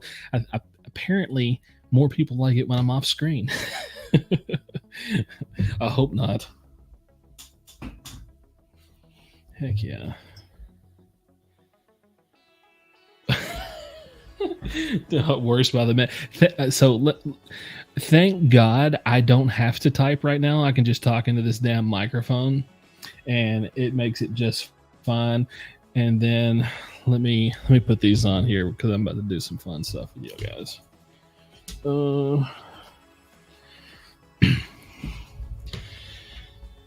Evan was back. My hand had surgery on my right hand. Oh shit. What happened to your hand, buddy? Yeah, let's hear that.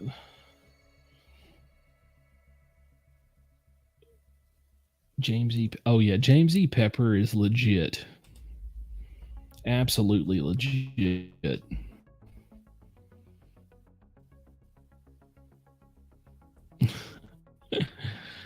Oh man. Audio picked it up perfectly. Could you hear me pissing? Is that what that was? Could you hear me pissing? Oh my gosh.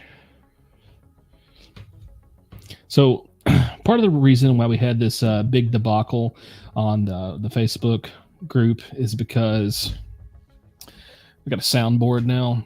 to help me monitor audio. Oh yeah. Oh yeah. Yeah. Oh, arthritis. Yeah. Arthritis sucks, man. I did boxing and kickboxing for 20 something years. My wrist and knees are shit.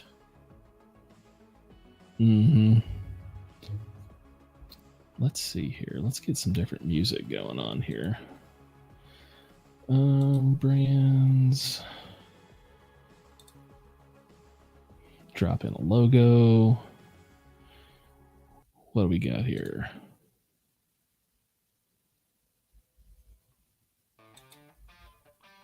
What is this one? There we go. That's a little better. Okay. I got to get a good list of music for everybody. Dilemma. I'm traveling some of the jobs. Dingy Pepper, Barrel Strength, and the decanter. Yeah, that decanter is hella good. Mine is gone, done, out of there. Like it didn't last long. I think I only had it like 3 weeks. I just like set it by the couch, and every time I was sitting on the couch, I was drinking it. I was getting toasted. Hell yeah. Oh man. Turn wrenches for over 25 years. Man, you're a better man than me. I can't work on anything. Like I can do some electronic stuff, but like as far as fixing my vehicle, you could tell me my blinker fluid's out and I'm trying to call the dealership.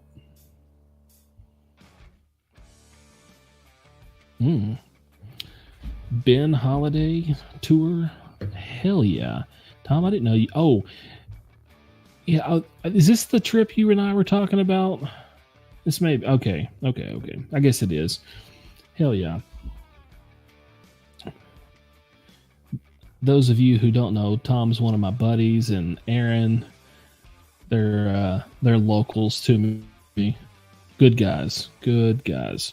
Just don't drink with Aaron because you guys would just be toasted. I don't even want to drink with Aaron. That man's a beast. A real living legend. $60. Hell yeah, that's a good price. I think I paid like 76 or 8. I think I paid way too much for mine, but it was still good.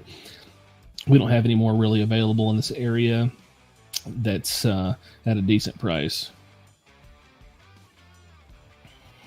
Hell yeah. What we got here? We got some recent haul. We got some Rare Breed KC12 Bullet Barrel Strength. Hell yeah. Yeah, that KC12, shoot, that is the jam.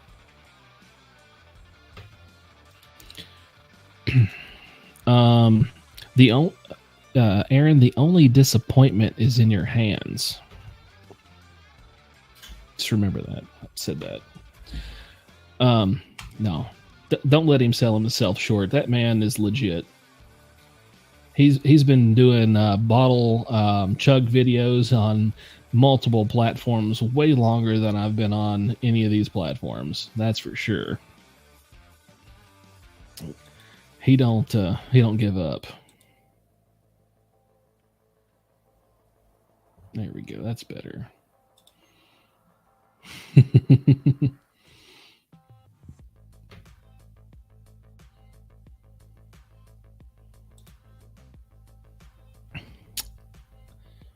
Came from okay.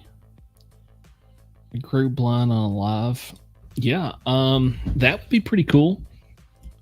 We could do like a bourbon dude cookout blind competition, pairing bourbons with different kinds of barbecue and things like that. Those of you that don't know, I love cooking. Like, if I could be a professional chef, I would.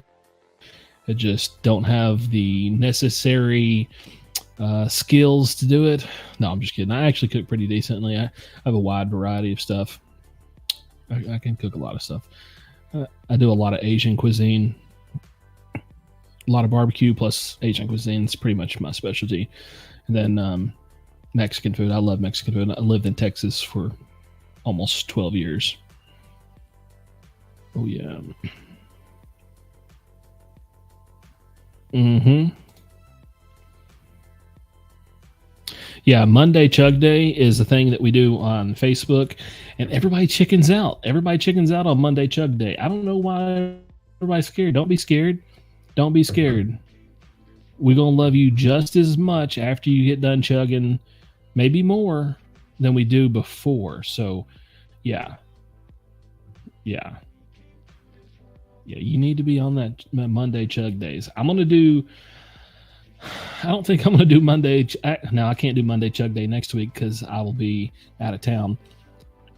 I'll be getting it ready for Louisville. We're heading up there. I'm going to be preparing for that trip. I'm going to go. I don't know if I'm leaving on Sunday night to drive up there because I kind of want to go hang out at the casino on the other side of Louisville in Indiana, play some cards. Love cards. And roulette. If anybody's a roulette fan, love roulette. But yeah, I think I might go up there on Sunday, kind of kick it up there, play around, see what happens. And shoot, man.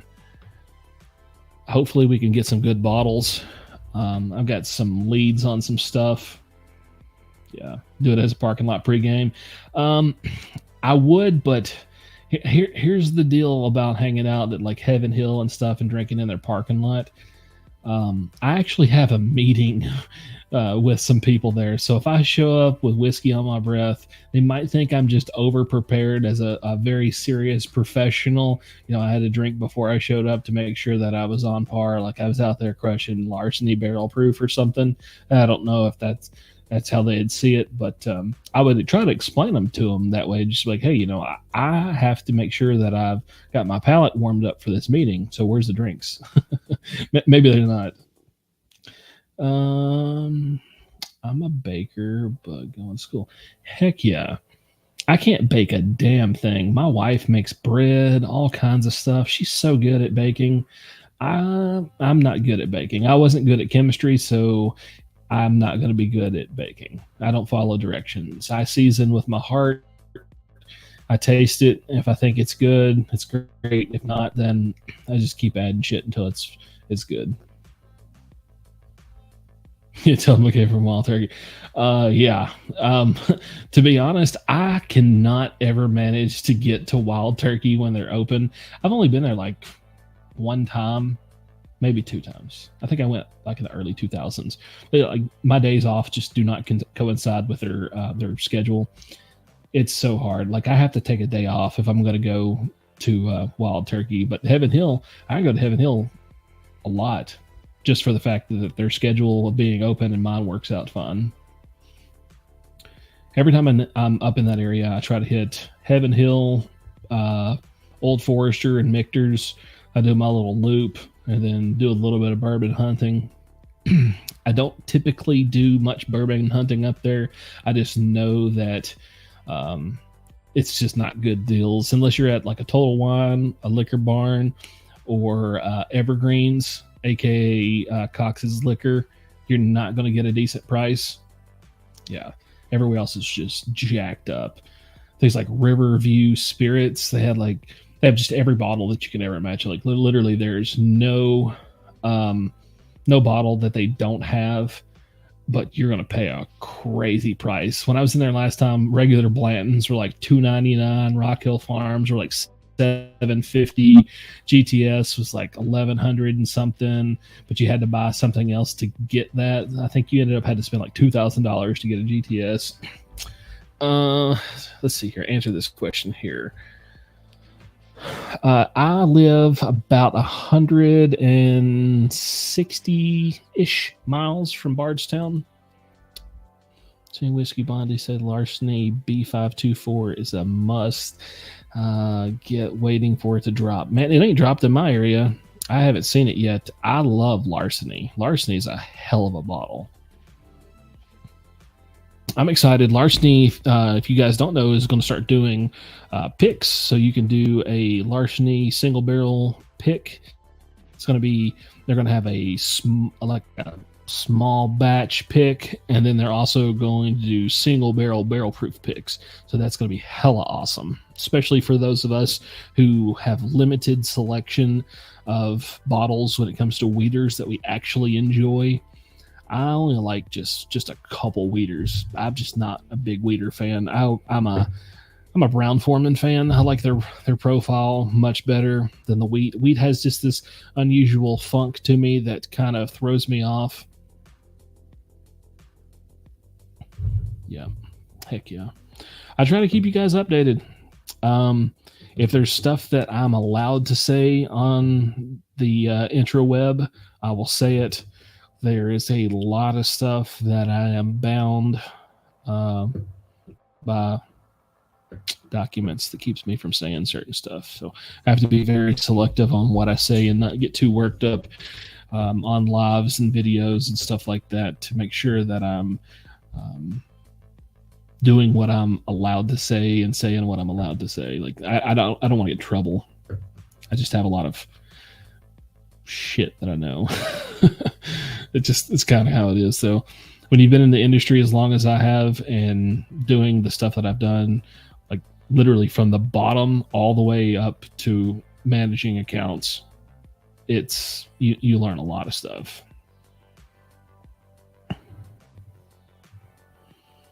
RC Barrel, heck yeah, man.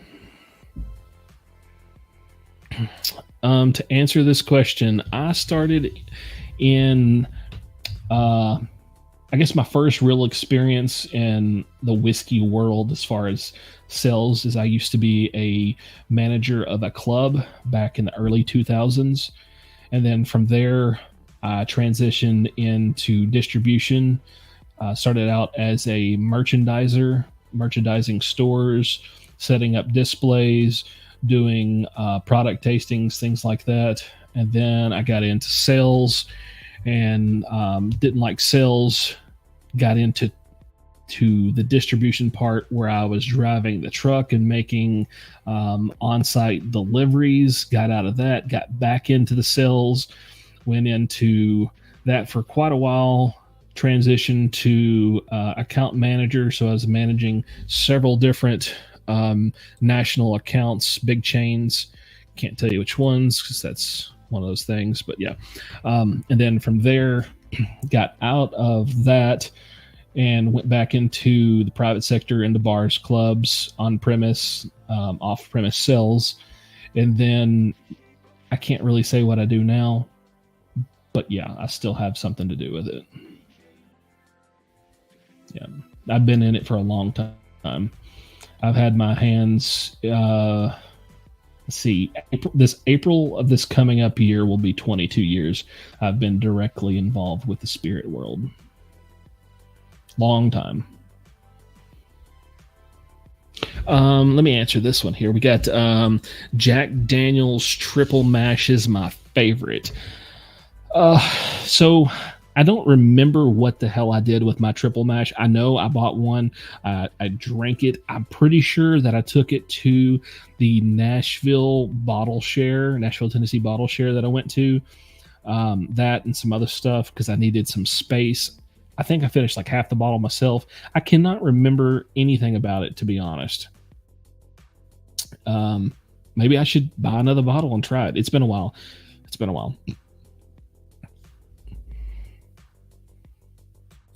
What do we got here? Oh, shoot.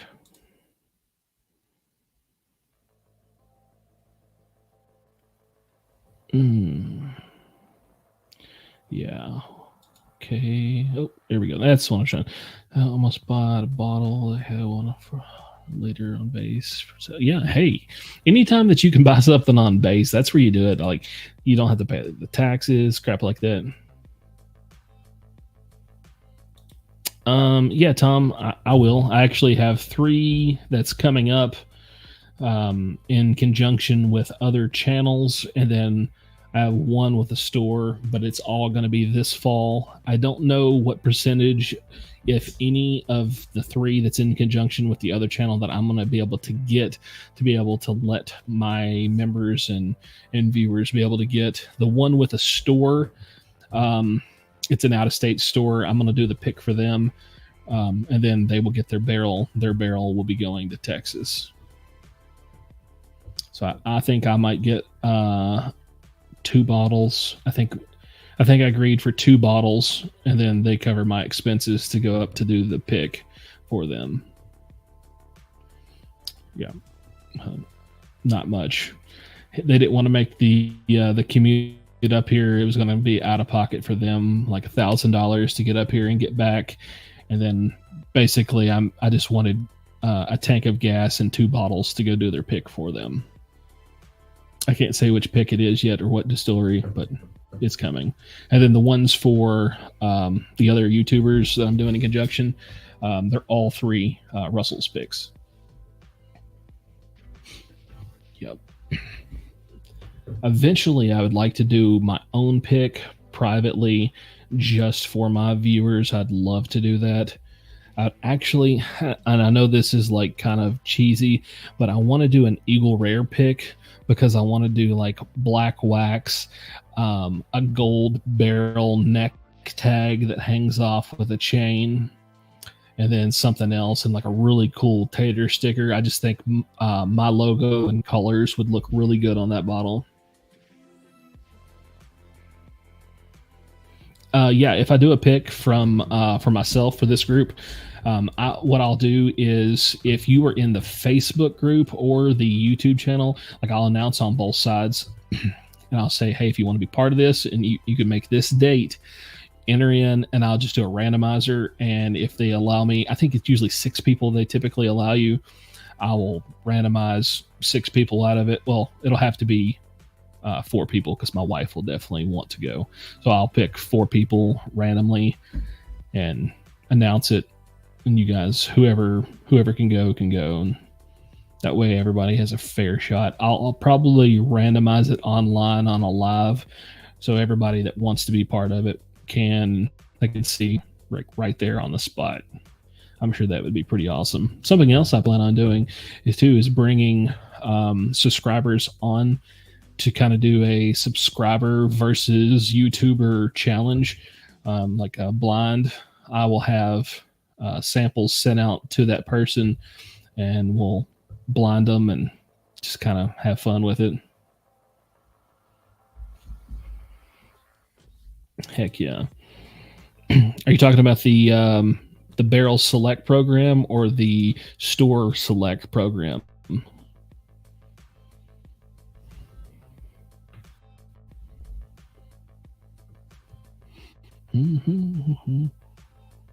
Dang. This freaking Evan Williams.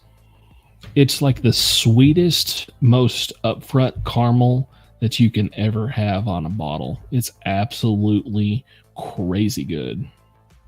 Oh, Barrel Select. Yeah, heck yeah.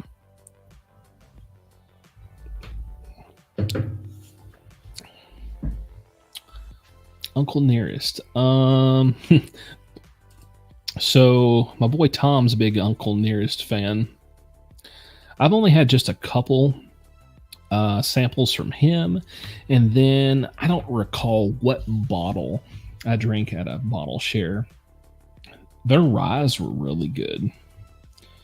I can't say that they're not. And their property is beautiful. One of my offices is just like a half a mile from their property. My goodness. They have got a absolutely beautiful piece of property. Aaron, I think you have a point. So I have a list of my first 25 subscribers, my OGs. I wrote it down. I always anticipated on this being a thing, is rotating through my OGs, the ones who've been with me from the beginning, and bringing them along for special events. I've got some events that I want to do that will be way better than a barrel pick. I've got one coming up in October that is crazy. Okay,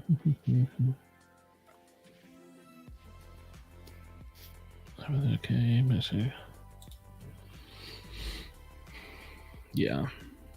I think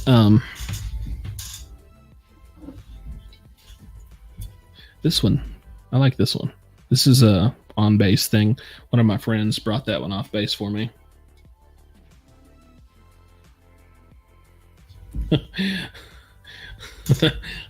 You know, I didn't even think about that, honestly. I just my buddy Tom is an Uncle Nearest fan, and it's just whatever.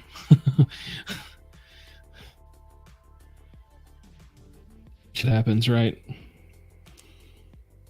just so happens to be his name is Tom, and we were talking about Uncle Nearest.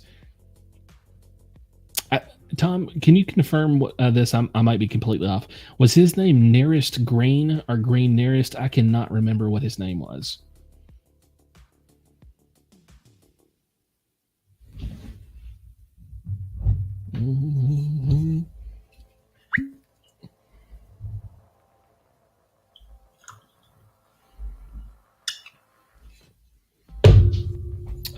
For those who want to know, this is a DNW Whiskey Society pick. I have no idea who DNW is at all. This is going to be Warehouse H Floor 5, 125.1 proof. And this shit's good. Yeah, Nearest Green. Thank you, Tom. Tom's always on the spot. Like, he knows his stuff. I get too much YouTube stuff stuck in my head, so it's very difficult for me to be able to keep everything straight. I have to, like, double check myself. Mentor and for... Oh, well, isn't that cool? Jack Daniels Mentor and... I was just reading an article about... Jack Daniels. I didn't realize that little bastard was so damn short. I could just imagine him running around just yelling at everybody with little man syndrome. He'd just be like, hey, go distill my whiskey. Yeah, I'm sure he would be over there doing that.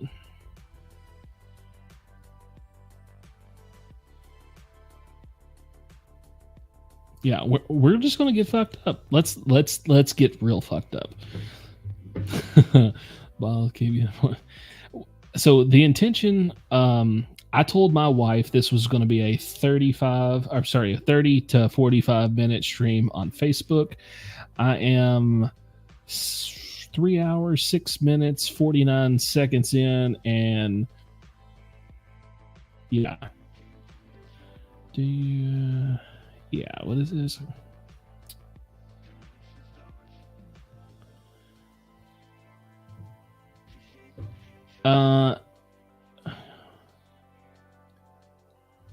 What? Drink, bitches. Hell yeah. The safe? What? I'm out of the loop. So people were asking questions and answering in the comment section. I don't even know what happened. Yeah, stuff's getting crazy around here. Wait until we do this Louisville stream. It should get out of control. If you ever watch Patrick on his channel, you know he's like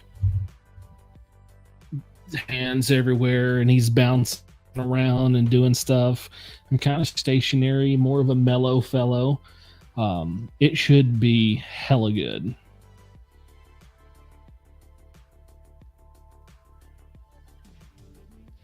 Yeah, the shit show started on Facebook. Let's just be honest. It started and failed on Facebook. If it was just me going, it would have been fine, but I will not attempt that anymore with Facebook with two people unless I can figure out a way to connect StreamYard to Facebook. I know Facebook don't like third-party streaming services to have access to their platform. They kind of did away with that in April. That's kind of some shit, though.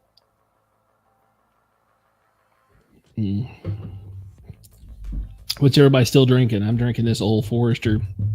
Getting ripped with you good folks. Let me ask you guys this.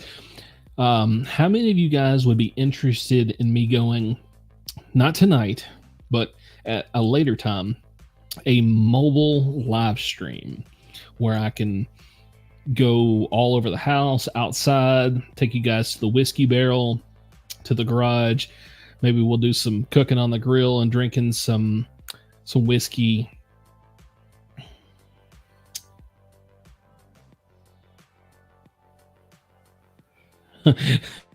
Okay, so let's bring this up. This is important.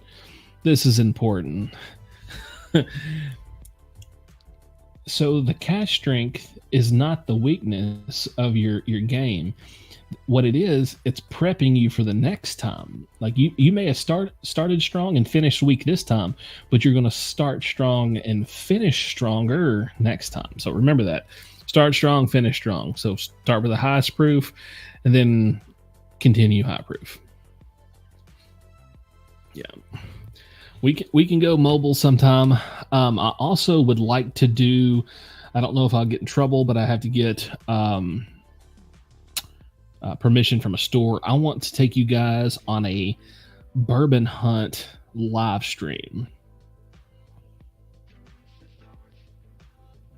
Yeah, mobile stream.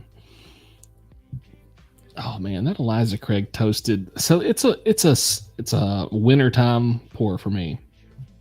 And I drink the shit out of it around the fire. I do a lot of overlanding, camping, stuff like that. I take that bottle and man, it's just nothing better than sitting by the campfire, sipping that freaking bottle. And I always take one of these. These go everywhere. A freaking handle of 101. This goes everywhere. And then early times. I always take early times. Hell yeah. Man, I'm glad to see you guys in here tonight. Like, obviously we're running late. This is 11:15 my time. What's everybody's time zone that you're in? Let me know what time it is. Give me a little roll call on your time. Because we want to know where you're at. Peerless toasted, mixture toasted. So, with that being said, Tom, does that mean you're getting toasted? I know I am. I'm gonna get ripped tonight. Here in, let me just double check my time. Here in 22 minutes, I will be awake for 24 hours. Eastern time. With a club that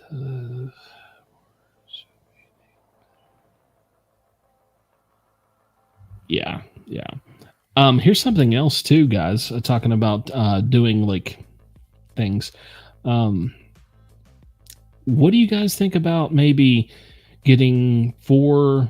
Well, I guess 3. I don't know how many people I can have on here. Anything probably more than 4 would be jumbled, but like just bring on 3. Actually, no, I think 2.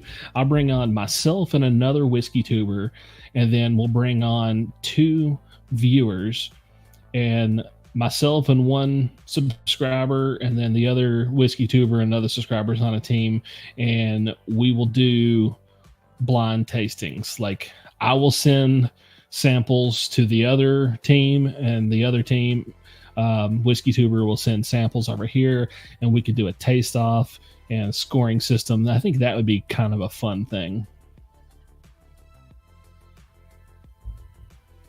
Yeah. Take my old ass to bed. Get up at 6 a.m. Oh, Tom, you can do it, buddy. Oh, no. Oh, this where'd it go? Damn it. This right here. This hurts my heart. 101. I'll take 101 over pretty much everything. Oh, we got a volunteer. Looks like Ken's gonna be the the tribute from Hunger Games. I volunteer as tribute.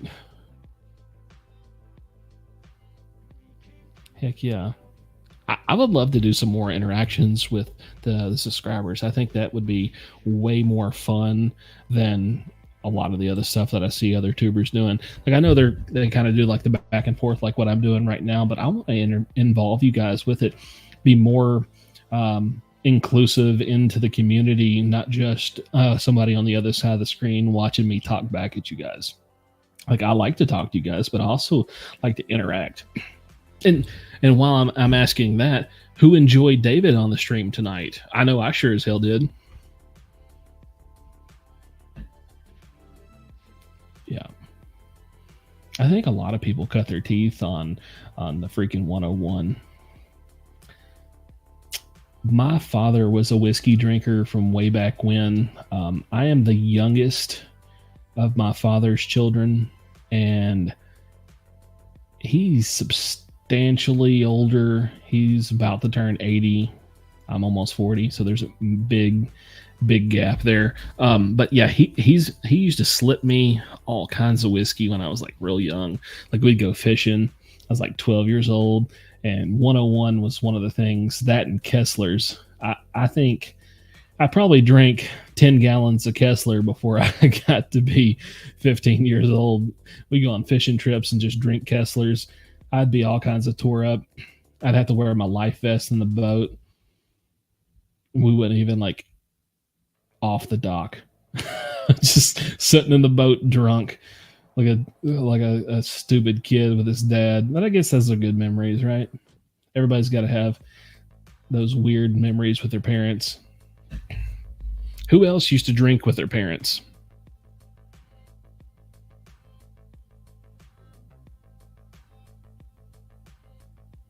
Yeah, good times. Absolutely.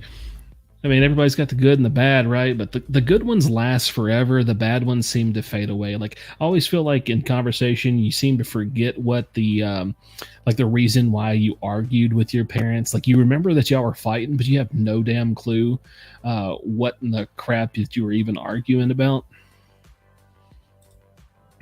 Yeah, there you go. Ken's still drinking with the folks. Heck yeah. So we still got 6 in here. What's everybody sipping real quick? Tom's drinking like two-handed double claws here. He's going to be ripped. Tom, are you going to sober up enough to go to work tomorrow? Yep. Can't replace him. Mm-hmm. Hell, who has ever been coon hunting? Like, I know that's like going out with the coon dogs, going out in the back roads, riding up and down the roads, just coon hunting all night. Anybody done that? I used to sit on the back of the tailgate with my dad, and my uncle would drive us around. We would listen for the dogs barking in the woods. We would get out, and we'd be sipping a whiskey and just go hunting, and it was good. Like back in the days, there's a club near us. It was just the American Coon Hunters Club. We would go, and you'd turn in the coons at the end of the night, and then the next day they would have a big barbecue. We'd have freaking like coon barbecue. They'd have like braised and roasted stuff. It was cool. That was the first experience that I ever ate possum. So have you ever had awesome possum? That's hella fun.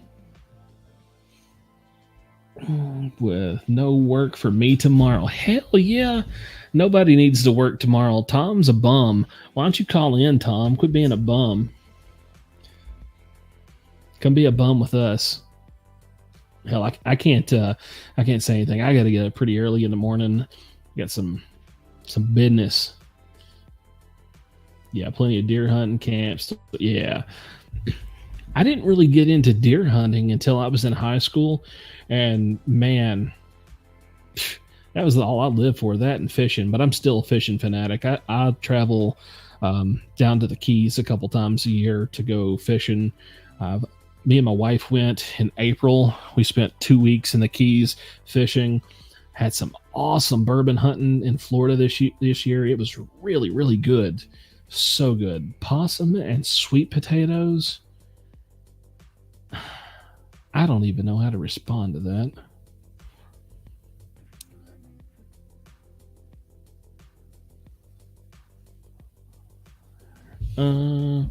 I joined the Facebook. Can you see her as a...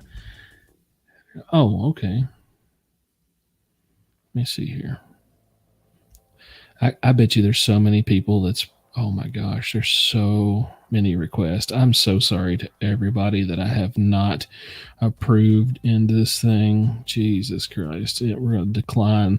Crystal Morgan's getting declined. She's a fake one. Anytime I see someone that's requesting for a permission to join the group, and they're in like 16,000 different groups, and they have one picture and they haven't posted anything since 2013, that's a red flag. They insta get denied. All right, everybody is approved. Hell yeah. I'm a hillbilly. Actually, I'm not much of a hillbilly anymore. All my family came from Australia. I'm like the first generation of assholes. My dad's family came from Australia. You know, I think they claim my father was born in Utah, maybe it was. I can't remember, but I don't believe that's true because I've never seen a birth certificate.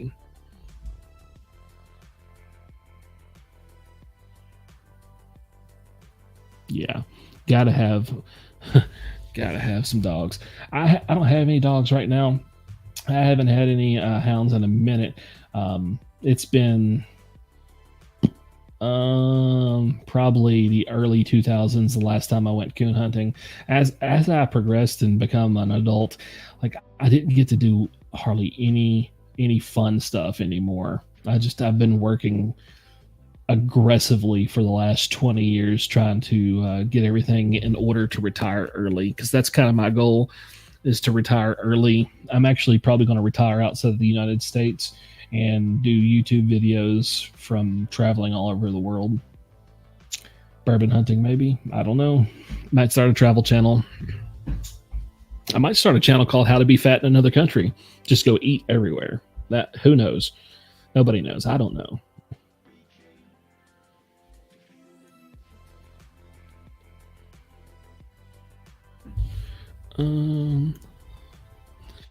Yeah, Jacob, I got you approved, but I didn't see that message in time because I'm an idiot.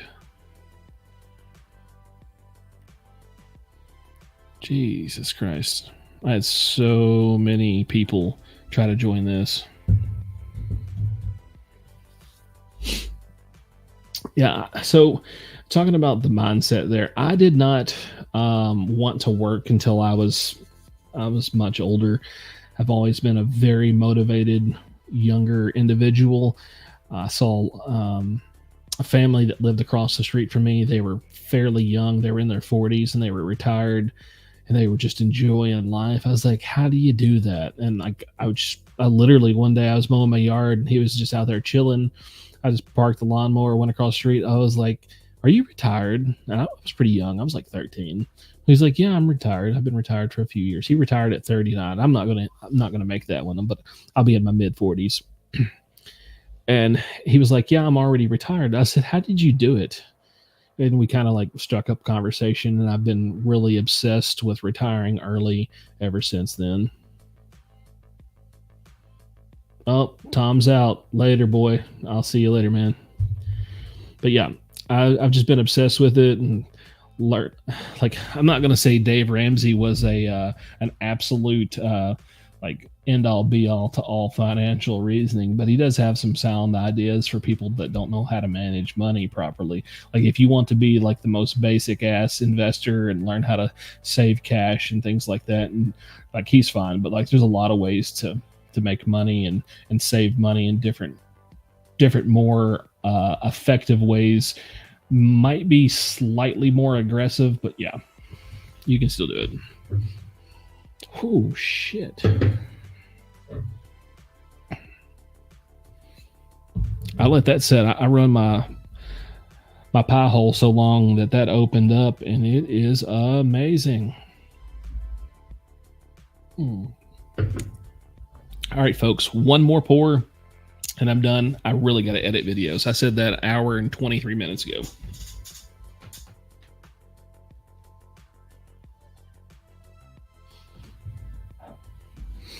Knob Creek 12. Hell yeah. God God dang. There we go. This one's getting close. Yeah, I'm like that little kid. I make bad financial decisions. I think I just made a bad pour decision. I got a 1/3 pour right there. They're like, how much do you want? I'm like, can I get a 1/3? They're like, of an ounce? I'm like, no, of a glass, you idiot.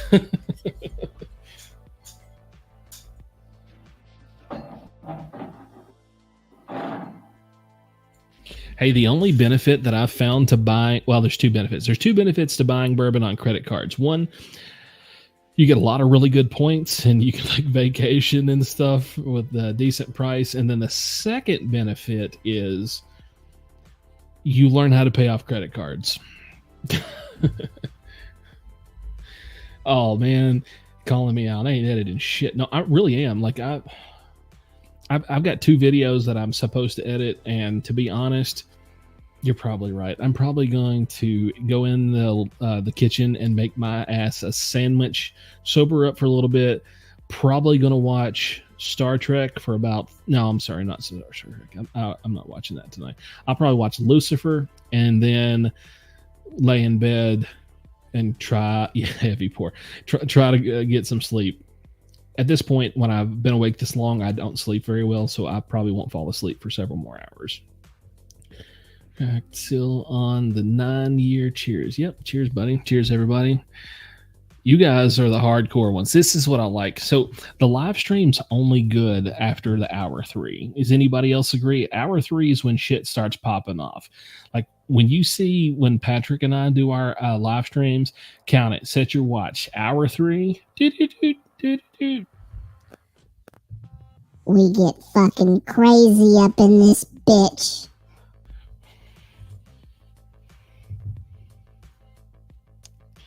I don't know. I can't agree with that, Ken. Paying cash. I mean, well, I guess the only way that cash would be beneficial is if you're trying to hide that purchase. But like, my wife is buying it too. She showed up at the house the other day with a daggum. What did she get? A Sam Houston 15. I bought a Sam Houston 15 like 2 weeks ago, and then she's like, "Hey, I got a Sam Houston 15 for you." I'm like, "What? I just bought one." She's like, "Oh yeah, I was in this store on the way back from visiting my mom, and they had it there. It was all covered in dust, and I grabbed it up and just bought it." I was like, "I love you. I love you so much." I got a good wife, guys. I can't lie. She's a bourbon fanatic like me. She absolutely... That's because we're all hammered. She goes and hunts. We went on a trip hunting for bottles. It was so cold. It was just miserably cold, like single digits, wind blowing. It was horrible. Yeah. Absolutely horrible. And she stood there the whole time. And then since then, I've purchased her snowboarding gear to keep her warm. So when we do our wintertime hunts and camping out and stuff for bottles, which we don't really camp out too much. I'm going to do like one camp out for sure, which will be quite different than last year. I did like 4, but I think I'm going to do one for sure. And then maybe one, I don't know. The store has been bought by another group of people, and I don't know if they're going to have the same prices. They used to do like really awesome pricing, and then now they've been bought out by a bunch of Patels, and usually that means that you could just put an extra 0 behind everything and then multiply it by 5.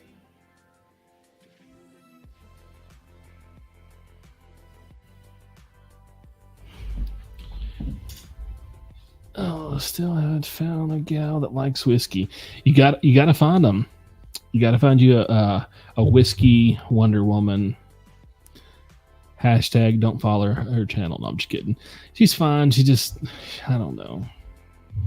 A side note, I love running my glass under hot water, drying it before my pour. I think it's the flavor from the palate. Yep. So talking about that, so next time you get the opportunity, take your bottle of whiskey, pop the top, set it out in the sunlight for like 30 minutes, hot ass sun, let that thing fully open up, and then start drinking it. Bring it back inside, and as it cools down from being extremely hot, and then gets to room temperature, whatever your house is, whatever that temperature variance is, changes that bottle dramatically. Yeah. Yeah, it happens. Anybody else had any dealings with the Patel families? Oh, yeah. I am in Kentucky, but Patels are everywhere. I've dealt with them in every state. Yeah, Ohio. Yeah. The Patels is, well, it actually, so those of you who don't know, a lot of the Patel families have a number at the end of their name. It's like the most common last name in their country. So a lot of them are associated with a Patel and then a number. So depending on what number is at the end of their last name corresponds with what family group it is. So there's that. Like I've got a really good buddy. He's a Patel, and when he sells stuff at his store, it's at rock bottom prices. But he told me if I look for these certain numbers at the end of these certain last names, you know that their price is going to be crazy. That's why I was asking earlier if I can get a picture of the tag on the door, and I can look it up and I can tell you which family group it is. I used to, when I was an account manager, that's what I specifically dealt with. I would have to get all their licensing stuff put together and make sure that it was correct before I could make any delivery orders and send them out to the customer. Yep, they do own everything. They own every hotel except for maybe the Crown Plaza there in Louisville might be the only hotel that they don't own. They own pretty much every stinking liquor store except for Cox's, Liquor Barn, Kroger, stuff like that. Yeah, it's insane. It's unbelievable. The ones that are here in my area, there's two separate families, and they're from total different parts of the country, of their country. They do not get along. They hate each other. Like, they are mortal enemies. I made the mistake one time of asking if so-and-so was kin to you, and he was like, no, nobody. I hate them. I was like, oh, I triggered something bad. Like, there's real bad blood. I don't know what it is, but like certain families, they absolutely cannot stand it. Have you met Freddie at Buffalo Trace? So during the Toast of the Trace last year, I got to meet him. He was there for that. It was really nice. Taller than I expected. I thought he was kind of short, but he's kind of taller. Really nice guy. We call him the Indian Mafia. Yeah.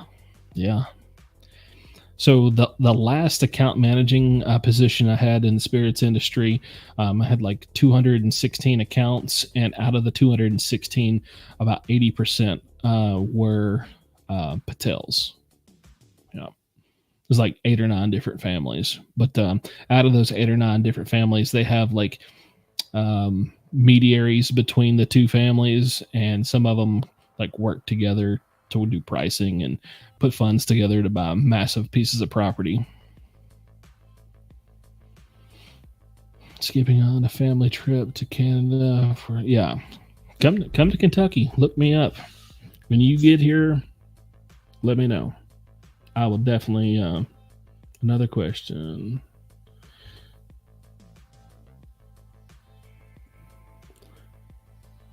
STI, is that St. Louis? What is STI?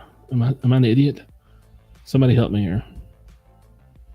Why is he so popular? Because he is a genuinely nice man, and he's passionate, and he actually gives an actual fuck about what he does, and he's there. His dad was there. His dad worked there. He's a good guy. Like everyone that I've ever, cheers, buddy. Take care, man. Everyone I've ever talked to about him has always said he's just been the nicest human that they've ever come in contact with.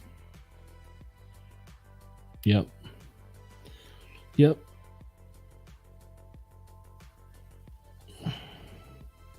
Exactly. That I'm gonna pin this up here. That is exactly right. Yeah. So that right there is the most accurate statement about Louisville. Right there. Secondary market. So the stores that are in my area are secondary plus. Like the one I went in today, they had like the King of Kentucky for $3,000. And I just straight up pulled out my phone and I was like, you are twice secondary. Let's do some business because that ain't gonna sell in this area. You know you can't sell that. It was a 22 King. Yeah.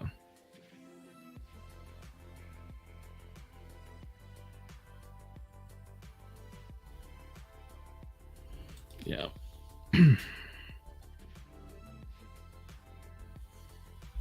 Oh man.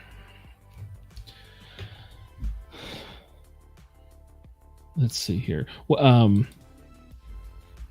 Damon, what's the most expensive store up there in Louisville right now? Is it still the Riverview store? I cannot remember what the hell that name is. Riverview store, the one that's down past Old Forester. I think that was the most expensive one that I've been into in Louisville, other than some of the Justin's House Suburban stuff is pretty high, but like they buy at secondary price and still have to make a profit.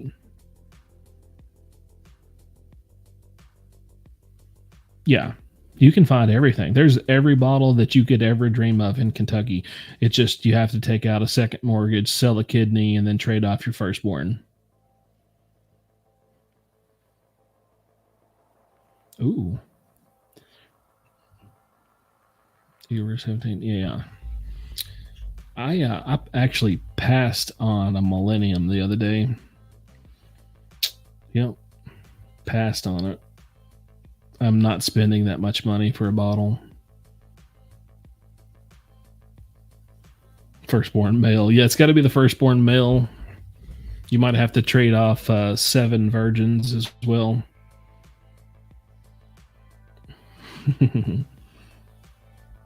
Yep.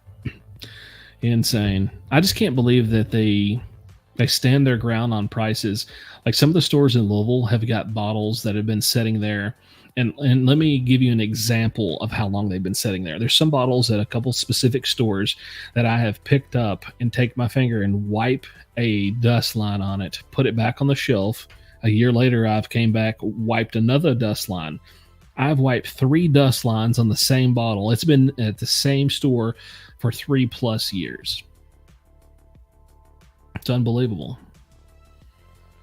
Like I need to finally just start getting my own like little bourbon dude stickers and with dates on it.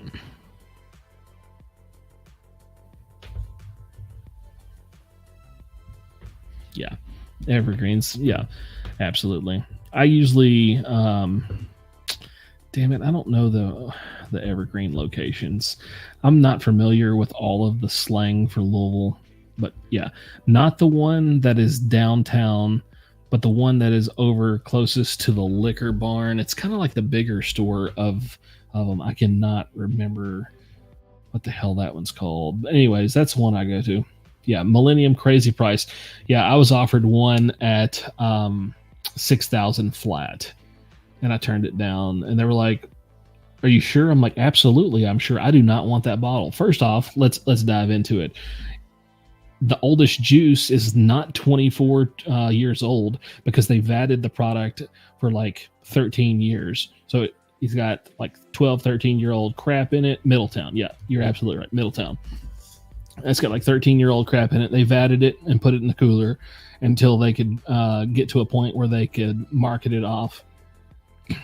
It's stupid. Do not buy a freaking bottle for that much money. I've had an opportunity to buy an Eagle Rare, a double Eagle Very Rare, for $3,000. Turned that down. The Millennium I've turned down. I'm just not going to spend that much money. No, the Bourbon Kingdom guys, I do not know them at all.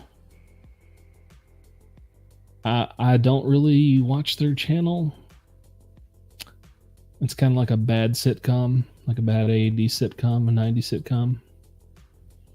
Not my jam. To be honest, the channels that I do watch, I watch my friends' channels, the people that are in this group, and then outside of them, I watch Bourbon Forage Fishing. I watch him because he fishes and does bourbon. I like his channel a lot. I just found his channel like a week ago or 2 weeks ago. Who else do I watch? ADHD Whiskey. I don't really watch. Actually, I'm not a fan of channels that have two people for some reason, other than Stuff and Whiskey.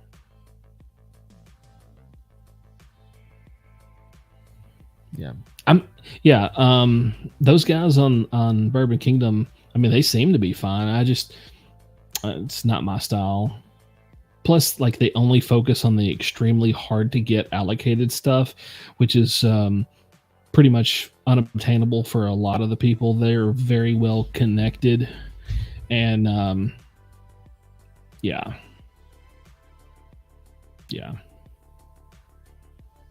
I don't know. I don't know how they're connected, but they also, I don't want to bash their channel, but it's like they've never tasted a bad bottle. They really do hype up a lot of bottles, and maybe they do enjoy them just as much as they say. I'm not saying that they don't, but I know that, me personally, if you put 25 bottles in front of me, there's going to be 3 or 4 of them that's not my jam, and I'm going to tell people that they're not my jam. But I just don't see them saying much negative about a bottle. SLB, yeah, I actually talk to Kurt every once in a while. He's got some samples from me recently. I think he's just drinking them up. They're not going to do a video or anything. It's just some stuff that he was wanting to try. There's a gold on this shelf. That's right. Okay. Always kind of. Yeah, he always does. So, from my understanding, he works like a swing shift at some facility. I don't know. So he always has like random times off, but it just very, very convenient that it always coincides with drops.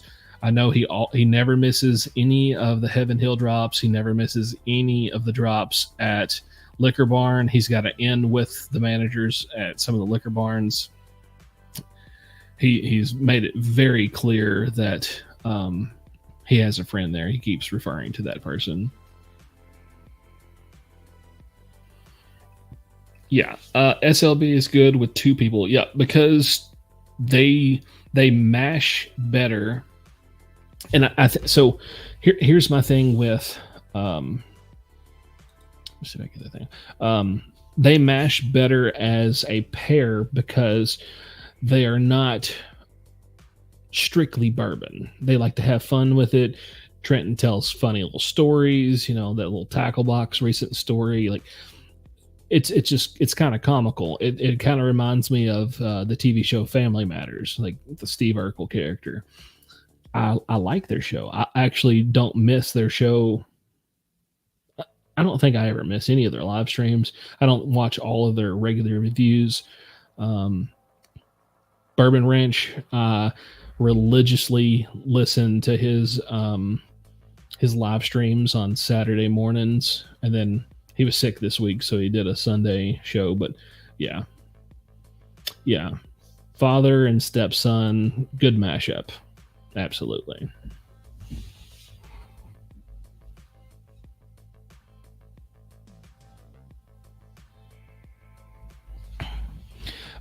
Right place, right time is not exactly how it is when someone texts you and tell you to be there. I do know that they get it because I do see some of their posts in some other groups, and I know that they're getting fed information. They're not that lucky. Yeah. Yeah, I know that he does get fed information. I've never seen anyone get every single president's choice that comes out and get multiple bottles from the distillery. So there's something to that. Yeah, and nobody just magically happens to get 2 King of Kentuckys at retail. Okay. Mm-hmm. Yeah. What's the best bottle you guys have ever got? Mine's the King of Kentucky, and I'll tell that story.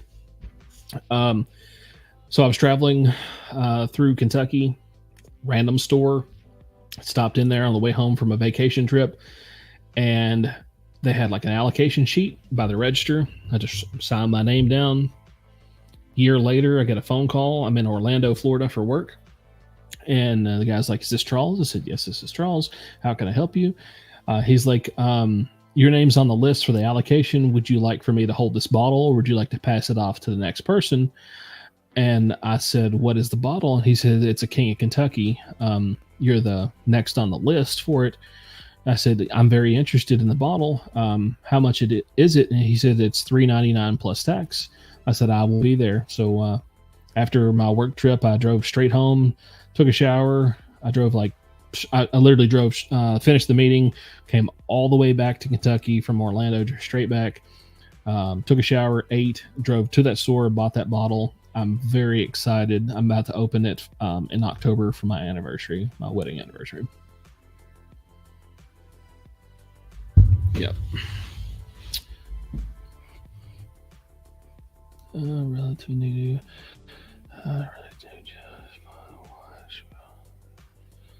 Married couple. Yeah. Wait, what happened?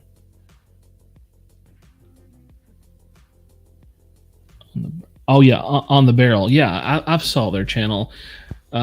If you've paid attention to that channel from the beginning, so his first little bit was kind of like, and then he added his wife, and then viewership went up, and like they're mashing back and forth. She's kind of dingy and fun to watch, and he's quick-witted. So yeah, they got a good channel. They do a lot of scotches and stuff too, not just bourbons. It's pretty interesting. I've only watched like maybe 2, 3. Yeah, I think maybe 3 videos. The first one I ever saw of theirs was that Evan Williams one. That was the only one that I watched for a while, and then it got suggested to me a couple of the times for different videos. Yeah. Damon, you said exactly. So do you guys up there kind of feel the same way that they're getting fed information? I know for a fact that they're getting bottles online and at the distillery. They have said it. They're like double dipping, which, I mean, good on them for getting it, but dadgum, man, like I would love to get a President's Choice. I've never even held one in my hand.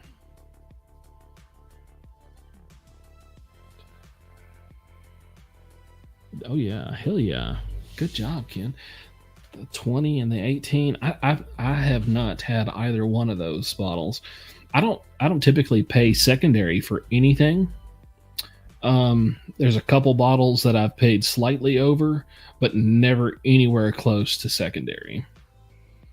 I got lucky and got George T. Stagg this year. I paid $124 for it. That was really good. Old Carter, yeah, man. There's a couple Old Carters that I've tried. I don't know which batch or anything it was. It wasn't my bottle. A friend of mine's a big Old Carter fan, and it was so good. Yeah, the President's Choice. See, I can't be the only one. You obviously noticed the President's Choice thing. How many do you get? Like 5 or 6? 5 or 6 President's Choices? It's insane. And I know that their channel isn't making enough money to be purchasing them off secondary. There's no way. Like even with their sponsorship deal, like you can run their analytics through Social Blade, and their channel is making like less than $1,000 a month. So, yeah.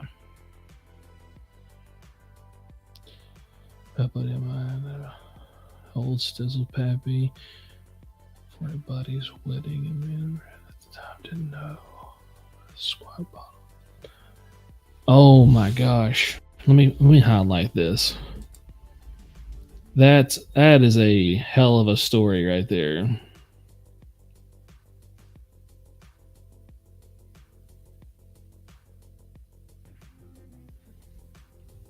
Yeah. Yeah.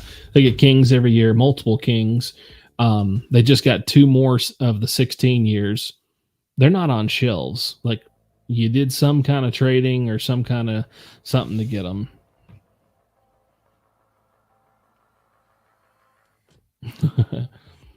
Yeah, I know what you was talking about. Like, yeah, it's crazy. No, I totally agree. The only opportunity I've ever had to get a king was this past one, and that was just sheer happenstance. They got 3 bottles. They had already went through the list. When I showed up, the guy had told me that so I was like 5th on the list. The first 2 people, one took the Eagle Rare 17, one took the George T. Stagg, and then the next 3 people, we all took the Kings. And I asked the guy, I was like, what was the deal? Why didn't they take the better bottle? And he straight up said that they literally told him that they couldn't afford to buy that bottle. So they went with the other option, which, hey, I mean, those are still hella good bottles. Like if I was on the opposite end and I didn't get the King and they offered me a GTS or a Eagle Rare 17, I ain't mad about that at all.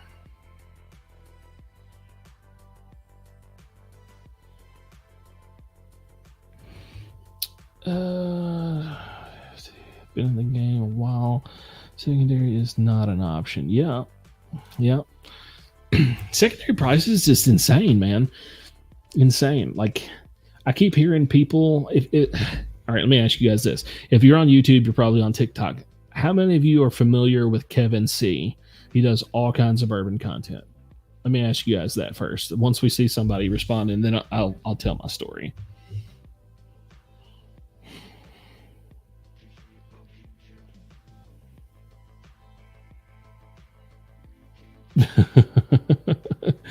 Somewhat decent. That's good. That is good. Mm-hmm. Hell yeah. Hell yeah. Mm-hmm. Okay. All right. So, if you're from one or two people, have you seen him talking about doing picks with Prov in DC? Kevin C on TikTok. Let me see here. If I can. Let me get my phone away from the edge here. I don't want it to blow the speaker up here.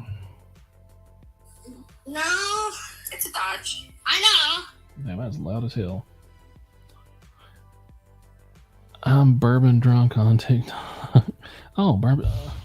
Oh, I actually took down my TikTok because I was getting so many horrible messages from people.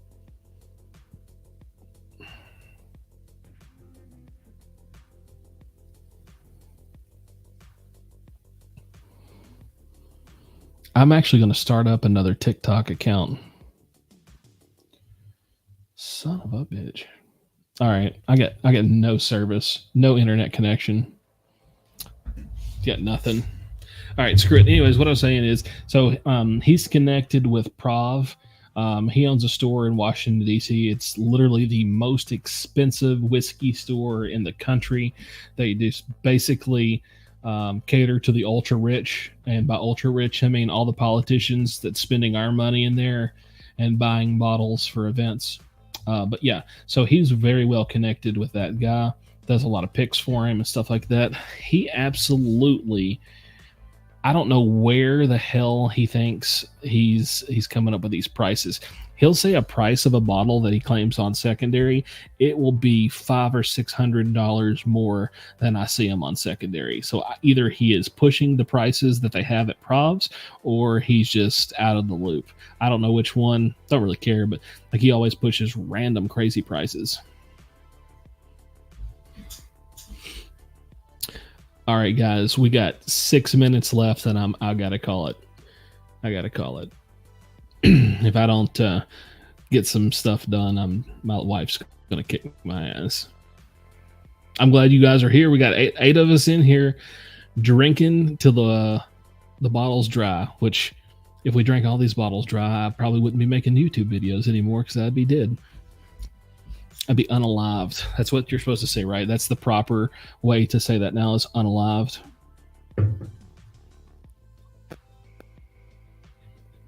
Hell yeah. Did everybody pass out? This is your inner bourbon drinker saying, stay awake. Later, Ken, buddy. Take care. We'll see you on the next one. Oh, shiz nizzle. That's good stuff. Oh, heck yeah. I'm glad y'all were here. It's good. I like when we get just a couple people at the very end, because those are the guys who really give a shit. Aaron's still here? Dude, you're way past your bedtime. Have you just been like watching me underneath the covers? He's pouring another drink. You got your little covers pulled up. You got your phone down there and you're watching me. The wife's like, what are you doing? Aaron, go to sleep.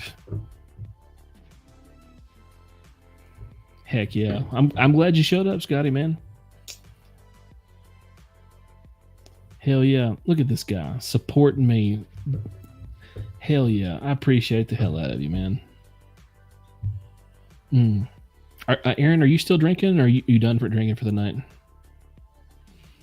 Yep. Thank you so much. That's my goal, is to be as transparent and as honest as I can, without legally compromising myself. So there are some NDAs in position that keeps me from saying certain stuff, but I will always tell you guys, no matter what it is, as long as I can say it, I'll say it. And it might be an unpopular opinion. People may not want me to say it, and I might hurt some feelings and ruffle some feathers. But honestly, I don't really care if I hurt their feelings. I mean, if you choose to be upset about it, that's your own fault. Being upset is a choice. You can choose to be upset or not. Doesn't make me no difference. I'm going to say the truth, and if you can't handle the truth, screw you. Because you're all a bunch of pussies. Still drinking. Everybody's still drinking. Man, you guys are like me, just some hardcore alcoholics. I'm a high-functioning alcoholic, but I'm only allowed to be an alcoholic 2 days a week because work, I travel. I'm gone a bunch. Yeah, I'm gone. I'm only home 8 days a month. If you guys didn't catch that earlier, I'm only at home 8 days a month. Yeah, real friends better than a yes friend. Yeah. If out of all the people, I know he's not in here right now. My boy Darren, he's like my OG buddy from Tennessee. One of the first guys I met when I moved into this area. He'll tell you, I might be an asshole, but I'm a ride or die motherfucker. I will be with you no matter what. And I'm not going to lie to you. If you throw something out there and it's stupid, I'll be like, man, that's dumb as fuck. I'm sorry, but that's just dumb as fuck. I can't let you go through with that. And like, the people who know me best know that if you've got an idea or you're doing something and you want to throw it out there to find out if it's legit, just ask me. I don't care. I'm just going to tell you straight up. Do not do that. That's dumb as fuck. Break up with her. Red flag that bitch. Block her. Like, it doesn't matter what the situation is. I'm going to tell you the truth. And you might be pissed off at me for a couple days. Then you'll come back and be like, hell yeah, man, I'm glad you told me that. You saved me some troubles. Yep. 2 weeks a month, man. Traveling's tough on us. Yeah. You don't. Hey, what's that dude's name that's always on the Joe Rogan podcast? He said you just need like 3 motherfuckers and you can just take over. That's true. You really just need 3 hardcore friends, and that's all you need. And those 3 friends are this. You need the idiot. Got to have the idiot. Most important person in your group is the idiot. Keeps you guys laughing, keeps the atmosphere light. You need the serious guy that's always like thinking. And then you need the asshole. That's what you need. You need a collection of those. And you might be a different person in every person's group. You might be a different one. But like, who knows who you are? But you need those 3 people. You need the idiot, the serious guy, and the asshole. And you can do whatever you want. I'm the asshole. I claim that. I can be the idiot. Like I'm the guy that they're always like, hey, go tell them this. Go tell them that. Like I'm like, why don't you tell them? And they're like, I can't do it. Because they're a bunch of pussies. All right, guys, we're down to the final countdown. I'm gonna finish this. Let's give a salute. I just want to say thank you to all the men and women in uniform, serving or retired. Thank you guys so much for everything you've done, protecting us and giving us these freedoms to be drinking whiskey, hanging out together tonight. So cheers to everybody.